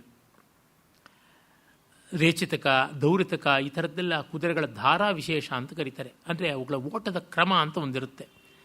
4 ಕಾಲುಗಳು ಒಟ್ಟಿಗೆ ನೆಲದ ಮೇಲೆ ಇದ್ದಾಗ ಸ್ಥಿತಿ, ಹಾಗಲ್ಲದೆ 3 ಕಾಲು ಮೇಲೆ, 2 ಕಾಲು ಮೇಲೆ ಹೀಗೆಲ್ಲ ಆಗ್ತಾ ಬಂದಂತೆ ಬೇರೆ ಬೇರೆ ಗತಿ ಆಗುತ್ತವೆ. ಅವುಗಳ ನೆಗತದ ಕ್ರಮ ಏನಿದೆ, ಪುಟ ಇಡುವ ಕ್ರಮ, ಅದರಿಂದ ಇವೆಲ್ಲ ಬಂದದ್ದು. ಅಶ್ವಶಾಸ್ತ್ರದಲ್ಲಿ ಉಂಟು, ಶಾಲಿಹೋತ್ರನ ಅಶ್ವಶಾಸ್ತ್ರದಲ್ಲಿ ಉಂಟು. ಅದು ಬೇರೆ ಬೇರೆ ರೂಪದಲ್ಲಿ ಇವತ್ತು ವಿಶ್ವಕೋಶಗಳಲ್ಲಿ ಕೂಡ ಕಾಣಸಿಗುತ್ತವೆ. ವಧ್ರಾಬದ್ಧಾಹ ಅಂತಂದರೆ ಆ ಕುದುರೆಗಳು ಪರ್ಯಾಣ, ಸ್ಯಾಡಲ್ ಅಂತ ಕರೀತಾರಲ್ಲ, ಜೀನು, ಅದರಿಂದ ಕಟ್ಟಲ್ಪಟ್ಟಿವೆ. ಅವು ಬೇರೆ ಬೇರೆಯ ಗತಿಗಳನ್ನು ತೋರ್ಪಡಿಸ್ತಾ ಇವೆ, ಮೇಲಕ್ಕೆ ಮೇಲಕ್ಕೆ ಎಗರ್ತಾ ಇವೆ. ಆಗ ರೌಕ್ಮಾರೇಜು ಸ್ಥಾಸಕಾಹ, ಸ್ಥಾಸಕ ಅಂತಂದರೆ ಗುಂಡುಗಳು, ಬಂಗಾರದ ಬಣ್ಣದ ಕುಂಡಲಗಳಂಥ ಗುಂಡುಗಳು, ಅವುಗಳಿಗೆ ಅಲಂಕಾರವಾಗಿ ಕಟ್ಟಿದ್ದಾರೆ, ಗೋಲ್ಡನ್ ಬಾಲ್ಸ್. ಹಾಗೆ ಕಟ್ಟಿದ್ದಾಗ ಅವುಗಳು ಮೇಲೆ ಕೆಳಗೆ ತೂಗಾಡ್ತಾ ಇದ್ವಂತೆ. ಆ ತೂಗಾಟ ಎಷ್ಟು ಚೆನ್ನಾಗಿತ್ತು ಅಂದರೆ ಅವುಗಳ ಒಳಗಿರ್ತಕ್ಕಂಥ ಸತ್ವವೇ ಹೀಗೆ ತೊನೆದು ಹೊರಕ್ಕೆ ಚಿಮ್ಮುತ್ತಾ ಇದೆಯಾ ಅನ್ನುವ ರೀತಿಯಲ್ಲಿತ್ತು ಅಂತ ಒಂದು ಉತ್ಪ್ರೇಕ್ಷೆಯನ್ನು ಕವಿ ಮಾಡ್ತಾನೆ. ಕುರ್ವಾಣಾನಾಂ ಸಾಂಪರಾಯಾಂತರಾಯಂ ಭೂರೇಣೂನಾಂ ಮೃತ್ಯುನಾಮಾರ್ಜನಾಯ ಸಮ್ಮಾರ್ಜನ್ಯೋ ನೂನಮುದ್ಧೂಯಮಾನಾಃ ಭಾಂತಿಸ್ಮೋಚ್ಚೈಃ ಕೇತನಾನಾಂ ಪತಾಕಾಃ. ಇನ್ನು ಆ ಧ್ವಜಗಳು ಹೇಗೆ ಹಾರಾಡ್ತಾ ಇದ್ವು ಅಂತಂದರೆ, ಸಾಂಪರಾಯಾಂತರಾಯಂ, ಸಾಂಪರಾಯ ಅಂದರೆ ಯುದ್ಧಕ್ಕೆ ವಿಘ್ನವನ್ನು ಮಾಡುವಂಥ ರೀತಿಯಲ್ಲಿ ಈ ಧೂಳು ಎದ್ದಾಗ ಆಕಾಶದಲ್ಲಿ ಒಬ್ಬರಿಗೊಬ್ಬರು ಕಾಣಿಸ್ತಾ ಇಲ್ಲ, ಮೂಗು ಕಣ್ಣು ಕಿವಿಗಳೆಲ್ಲ ಧೂಳಿ ಹೋಗ್ತಾ ಇದೆ ಅಂತಂದಾಗ ಈ ಪತಾಕೆಗಳು ಪೊರಕೆಗಳ ಹಾಗೆ ಈ ಧೂಳನ್ನೆಲ್ಲ ಗುಡಿಸೋಕೆ ಆರಂಭ ಮಾಡಿದ್ವು ಅಂತ. ಕುರ್ವಾಣಾನಾಂ ಸಾಂಪರಾಯಾಂತರಾಣಾಂ ಅಂತರಾಯಂ ಭೂರೇಣೂನಾಂ ಮೃತ್ಯುನಾ ಮಾರ್ಜನಾಯ. ಮೃತ್ಯುವೇ ಇವರಿಗೆ ಪರಸ್ಪರ ಮುಖ ಕಾಣದೇ ಇದ್ದಾಗ ಏನು ಯುದ್ಧ ಮಾಡ್ತಾರೆ, ದಿಕ್ಕೆ ತೋಚದೇ ಇದ್ದಾಗ ಹೇಗೆ ಯುದ್ಧ ಮಾಡ್ತಾರೆ, ಮೊದಲು ಇವರಿಗೆ ಒಬ್ಬರ ಮುಖ ಇನ್ನೊಬ್ಬರಿಗೆ ತೋರಿಸ್ತೀನಿ, ಯುದ್ಧಕ್ಕೆ ಅನುಕೂಲ ಮಾಡಿಕೊಡ್ತೀನಿ, ತನ್ನ ಮೂಲಕ ಸತ್ತು ನನ್ನ ಸಾಮ್ರಾಜ್ಯ ತುಂಬಿಕೊಳ್ಳುತ್ತದೆ ಅಂತ ಹೇಳಿ ದಿವ್ಯವಾದಂಥ ಲಾಂಛನಗಳನ್ನು ಉಳ್ಳ ಧ್ವಜಗಳೆಂಬ ಪೊರಕೆಗಳಿಂದ ಕೇತನಾನಾಂ ಪತಾಕಾಹ ಸಮ್ಮಾರ್ಜನ್ಯ, ಪೊರಕೆಗಳ ರೀತಿಯಲ್ಲಾಗಿ ನೂನ ಮುದ್ಧೂಯಮಾನಾಹ ಭಾಂತಿ ಅಂತ ಚಮತ್ಕಾರವನ್ನು ಮಾಡ್ತಾನೆ. ತುಂಬ ಸೊಗಸಾದ ಕಲ್ಪನೆ. ಯಾತೈಶ್ಚಾತುರ್ವಿದ್ಯಮಸ್ತ್ರಾದಿಭೇದಾತ್ ಅವ್ಯಾಸಂಗೈ ಸೌಷ್ಠವಾಲ್ಲಾಘವಾಚ್ಚ ಶಿಕ್ಷಾಶಕ್ತಿಂ ಪ್ರಾಹರನ್ ದರ್ಶಯಂತೋ ಮುಕ್ತಾಮುಕ್ತೈರಾಯುಧೈರಾಯುಧೀಯಾ. ಇದು ಸ್ವಲ್ಪ ಟೆಕ್ನಿಕಲ್ ಆದಂಥ ಪದ್ಯ. ಚಾತುರ್ವಿದ್ಯಂ ಅಸ್ತ್ರಾದಿಭೇದಾ ಅಂತಂದರೆ ಅಸ್ತ್ರಾದಿಗಳು, ಅಸ್ತ್ರ ಶಸ್ತ್ರ ಅಂತ ಎರಡು ಬಗೆ ಉಂಟು. ಅವುಗಳಲ್ಲಿ ಮುಕ್ತ ಮತ್ತು ಅಮುಕ್ತ ಅಂತ ಮತ್ತಿನ್ನೆರಡು ಬಗೆ ಉಂಟು. ಹೀಗೆ 4 ಬಗೆ ಆಗಿರ್ತಕ್ಕಂಥವು. ಆಮೇಲೆ ಆ ಬಾಣಗಳು ಹಲವು ಬಗೆಯಲ್ಲಿ ಉಂಟು.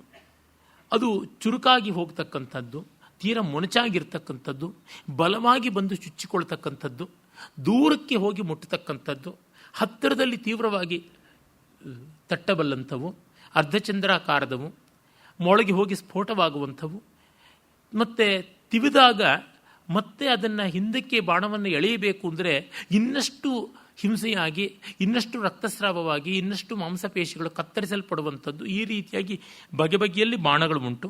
ಆ ರೀತಿಯಾದ ಬಾಣಗಳನ್ನು ಎಲ್ಲವನ್ನು ಬಳಸಿಕೊಂಡು ಯುದ್ಧ ಮಾಡೋದಕ್ಕೆ ತೊಡಗಿದ್ರು. ಶಿಕ್ಷಾಶಕ್ತಿಂ ಪ್ರಾಹರನ್ ದರ್ಶಯಂತಹ ಆ ಪ್ರಹರಣಗಳು ತಮ್ಮ ಕೌಶಲವನ್ನು ತೋರಿಸಿಕೊಂಡು ಮುಕ್ತೈರಾಯುಧೈರಾಯುಧೀಯ, ಆಯುಧವನ್ನು ಧರಿಸಿದವರು ಎಲ್ಲ ರೀತಿಯಲ್ಲಿ ಸೆಣಸಿಗೆ ಸಿದ್ಧರಾದರು ಅಂತ. ಕೈಯಲ್ಲಿಯೇ ಹಿಡಿದು ಆಯುಧಗಳನ್ನು ಹೋರಾಡಿದ್ರೆ ಅಮುಕ್ತ, ಒಮ್ಮೆ ಎಸ್ದು ಬಿಟ್ಟರೆ ಮತ್ತೆ ಬರೋಲ್ಲ ಅಂದರೆ ಮುಕ್ತ. ಈ ರೀತಿಯಾದದ್ದು ಒಂದೇ ಒಂದು ಆಯುಧ ಅದಕ್ಕೆ ಅಪವಾದಭೂತ, ಮುಕ್ತ ಅಂತ. ಬಿಟ್ಟರೂ ಮತ್ತೆ ಕೈಗೆ ಬರ್ತಕ್ಕಂಥದ್ದು, ಮುಕ್ತವಾದರೂ ಬರ್ತಕ್ಕಂಥ ಚಕ್ರಾಯುಧ ಅದು ಶ್ರೀಕೃಷ್ಣನಿಗೆ ಮಾತ್ರ. ರೋಧೋರಂಧ್ರಂ ವಿಷ್ಣುಮಾನ ನಿಲೋಲೈ ಅಂಗಸ್ಯಾಂತರಂ ಮಾಪಿತೈ ಸ್ಥಾವರಾಣಿ ಕೇಚಿದ್ಗುರ್ವೀಮೇತ್ಯ ಸಂಯನ್ನಿಷದ್ಯಾಂ ಕ್ರೀಣಂತಿ ಸ್ಮ ಪ್ರಾಣಮೂಲ್ಯೇರ್ಯಶಾಂಸಿ. ನಿಷದ್ಯ ಅಂತನ್ನೋದಕ್ಕೆ ಜಗಲಿ ಅಂತ ಒಂದರ್ಥ ಉಂಟು, ಪಲ್ಲಕ್ಕಿ ಅಂತಲೂ ಒಂದರ್ಥ ಉಂಟು, ಅಂಗಡಿ ಬೀದಿ ಪೇಟೆ ಆ ಮಾರ್ಕೆಟ್ ವೇದಿಕೆ ಅಂತ ಕೂಡ ಅರ್ಥ ಉಂಟು. ಅವರು ಕೆಲವರು ವೀರರು ಏನು ಮಾಡ್ತಾ ಇದ್ರು ಅಂತಂದರೆ, ಯುದ್ಧ ಅನ್ನುವ ಅಂಗಡಿಯಲ್ಲಿ ಕೇಚಿ ದುರ್ವೀಂ ಏತ್ಯ ಸಂಯನ್ ನಿಷದ್ಯಾಂ, ಸಂಯನ್ ಅಂತಂದರೆ ಯುದ್ಧ, ಆ ಸಂಯತ್ ನಿಷದ್ಯ ಅಂದರೆ ಯುದ್ಧ ಅನ್ನುವ ಅಂಗಡಿಯಲ್ಲಿ ಅವರು ಏನು ಮಾಡ್ತಾ ಇದ್ರು, ಪ್ರಾಣಮೂಲ್ಯೈಹಿ ತಮ್ಮ ಪ್ರಾಣವನ್ನೇ ಪಣವಾಗಿಟ್ಟು, ಪ್ರಾಣವನ್ನೇ ಮಾರುವ ಪಣ್ಯ ವಸ್ತುವಾಗಿ ಇಟ್ಟು ಯಶಾಂಸಿ ಕ್ರೀಣಂತಿ ಸ್ಮ, ಕೀರ್ತಿಯನ್ನು ಪಡೀತಾ ಇದ್ರು ಅಂತ.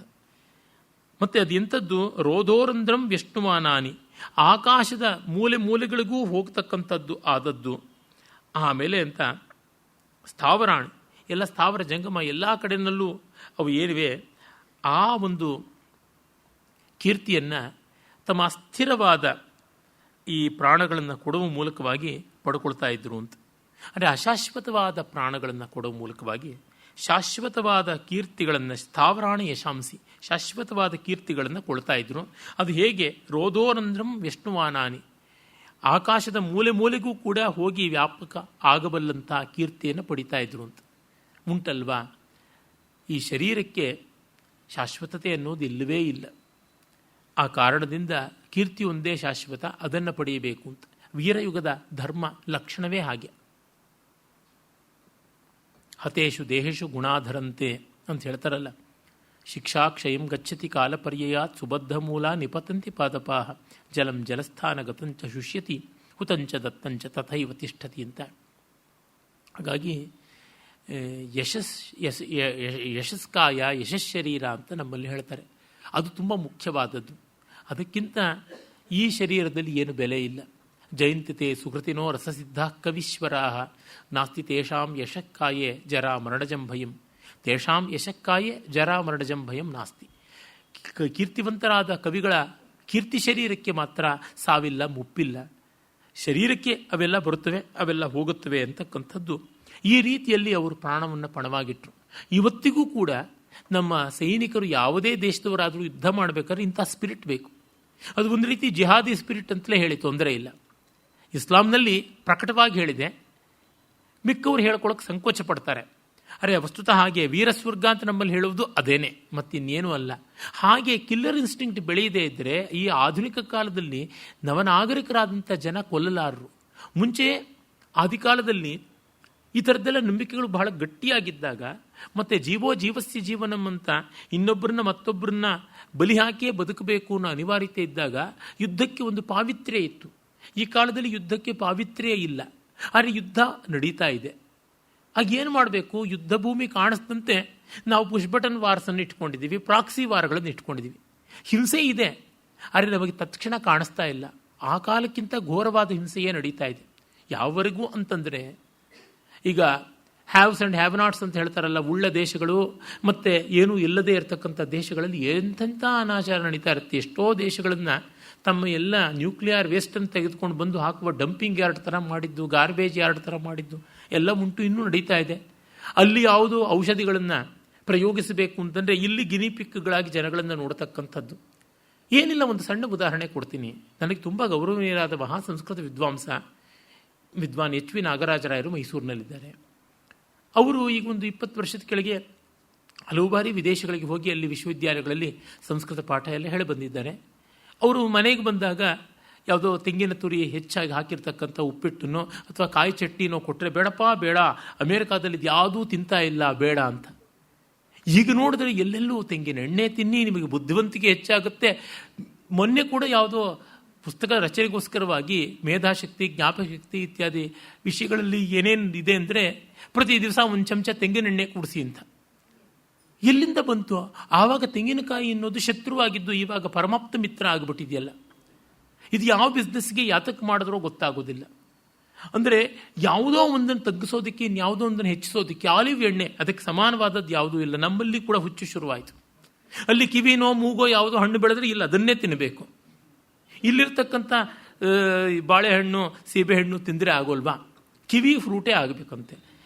ಆ ಕಿವಿನಲ್ಲಿ ಏನು ಶಂಖನಾದ ಮೊಳಗುತ್ತಾ, ಪ್ರಣವನಾದ ಮೊಳಗುತ್ತಾ, ಆಯಾ ಪರಿಸರದಲ್ಲಿ ಏನಿದೆ ಅದನ್ನು ತಿಂದರೆ ಸಾಕಾಗುತ್ತೆ.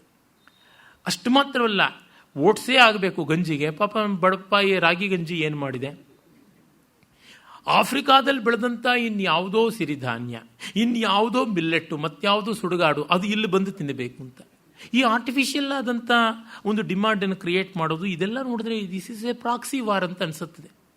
ಮಾಡಿದ್ದೆ ಅದು ಯಾವುದೋ ನಿಮ್ಮಲ್ಲಿ ಎಷ್ಟೋ ಜನ ನಡೆಸ್ತಾ ಇರ್ಬೋದು. ಆ ರೀತಿಯಾದಂಥ ಕ್ರಿಯೆಗಳನ್ನು ಮಾಡಿಕೊಂಡು ಆಯುಷ್ಯ ಹೆಚ್ಚು ಮಾಡ್ಕೊಳ್ಳೋದು, ರೋಗ ದೂರ ಮಾಡ್ಕೊಳ್ಳೋದು. ನನಗೇನಾಗುತ್ತೋ ಎಂಥದ್ದು ಗೊತ್ತಿಲ್ಲ. ಒಬ್ಬರು ಬಂದು ನನಗೆ ಹೇಳಿದರು, ನೀವು ಮಿಕ್ಸಿನಲ್ಲೆಲ್ಲನೂ ತರಕಾರಿಗಳನ್ನೆಲ್ಲ ರುಬ್ಬಿದ್ರೆ ಮತ್ತೊಂದು ಜ್ಯೂಸು ಅಂತೆಲ್ಲ ಮಾಡಿಕೊಂಡ್ರೆ ಅದು ಕತ್ತರಿಸುತ್ತೆ. ನಮ್ಮದೊಂದು ವಿಶೇಷವಾದಂಥ ಒಂದು ಯಂತ್ರ ಇದೆ, ಅದರೊಳಗೆ ಫೈಬರ್ಸೇ ವೇಸ್ಟ್ ಆಗದೆ ಹಿಂಡ್ತೀವಿ ಅಂತ. ರಾಮ ನಾವೇನು ಹೆಬ್ಬಾವುಗಳ ಥರ ನುಂಗ್ತೀವ ಫೈಬರ್ಗಳನ್ನು? ಅವು ಹಲ್ಲಿಗೆ ಸಿಕ್ಕು ಪಚನಗೊಂಡು ತಾನೆ. ಫೈಬರ್ ಅಂತಂದರೆ ಏನು, ಗೆಣದ ಕಡ್ಡಿ ಥರ ಇರಬೇಕು ಅಂತಲ್ಲ ಅವ್ರ ಕಲ್ಪನೆ. ಹಾಗಾಗಿ ನಾವು ತರಕಾರಿಗಳೊಂದು ವಿಶಿಷ್ಟವಾದ ಯಂತ್ರದಲ್ಲಿ ಹಿಂಡ್ತೀವಿ, ಅದಕ್ಕೆ ನೀವು ಇಂತಿಷ್ಟು ದುಡ್ಡು ಕೊಡಿ, ಜಜಿಯ ಕಂದಾಯ ಕೊಟ್ಟಂತೆ, ಆಮೇಲೆ ಸರಿ ಮಾಡ್ಕೊಳ್ಬಹುದು. ಹೀಗೆ ಯಾವುದೋ ಬೆಳೀತಾ ಇರ್ತದೆ. ಇದೆಲ್ಲ ಒಂದು ಬಗೆಯಲ್ಲಿ ಪ್ರಾಕ್ಸಿವಾರ. ಅಂದರೆ ನೇರವಾಗಿ ರಕ್ತಪಾತ ಮಾಡೋದಕ್ಕೆ ಮನುಷ್ಯನ ಸೋಕಾಳ್ ಸಂಸ್ಕಾರ ಅಂಜಿಕೊಂಡ್ರೆ ಇಂಥದ್ದೆಲ್ಲ ಬಂದುಬಿಡುತ್ತದೆ. ನಮ್ಮ ಪ್ರಾಚೀನ ಕಾವ್ಯಗಳಲ್ಲಿ ಆ ರೀತಿಯಾದ ಸ್ಥಿತಿ ಇಲ್ಲವಲ್ಲ. ಅದಕ್ಕೆ ಹತೇಶು ದೇಹೇಶು ಗುಣಾಧರಂತೆ, ಸತ್ತರೆ ಕೀರ್ತಿಯೇ ನಮ್ಮನ್ನು ಕಾಪಾಡ್ತಕ್ಕಂಥದ್ದು. ಸ್ವರ್ಗದಲ್ಲಿ ನಮಗೆ ಸಿಗುತ್ತದೆ ಸ್ಥಾನ. ಕರ್ಣ ಹೇಳ್ತಾನಲ್ಲ ಕೃಷ್ಣನಿಗೆ, we shall all meet in heaven ಅಂತ ಹೇಳ್ತಾನೆ. ಮಹಾಭಾರತದಲ್ಲಿ ಕರ್ಣಭೇದನ ಪ್ರಸಂಗದಲ್ಲಿ ಬರುತ್ತದೆ. ಪ್ರತಿಯೊಂದು ಕಡೆಯಲ್ಲಿಯೂ ಅದನ್ನು ಕಾಣ್ತೀವಿ. ಆ ವೀರಯುಗದ ಲಕ್ಷಣ. ಅದು ಒಂದು ರೀತಿ ಹಿಂಸೆ ಅಂತ ಆದರೆ ನಾವೇನು ಮುಂದುವರೆದಿಲ್ಲ. ಬಹಳ ನಯವಾದ ರೀತಿಯಲ್ಲಿ ಇನ್ನೂ ಘೋರವಾದ ವ್ಯಾಪಕವಾದ ಹಿಂಸೆ ಮಾಡ್ತಾ ಇದ್ದೀವಿ. ಆಧುನಿಕ ಜಗತ್ತಿನ ಕ್ರಮ ಹಾಗಾಗಿದೆ. ಇಂಥ ವಿಷಯಗಳನ್ನು ಮತ್ತೆ ಈ ಕಾವ್ಯದಲ್ಲಿ ನೋಡೋಣ. 18-19ನೇ ಸರ್ಗದ ಬಳಿಕ ನಾಡದ್ದಕ್ಕೆ 20ನೇ ಸರ್ಗಕ್ಕೂ ಬರ್ತದೆ. ನಾಳೆ ಮುಂದುವರಿಸೋಣ. ನಮಸ್ಕಾರ, ಧನ್ಯವಾದ.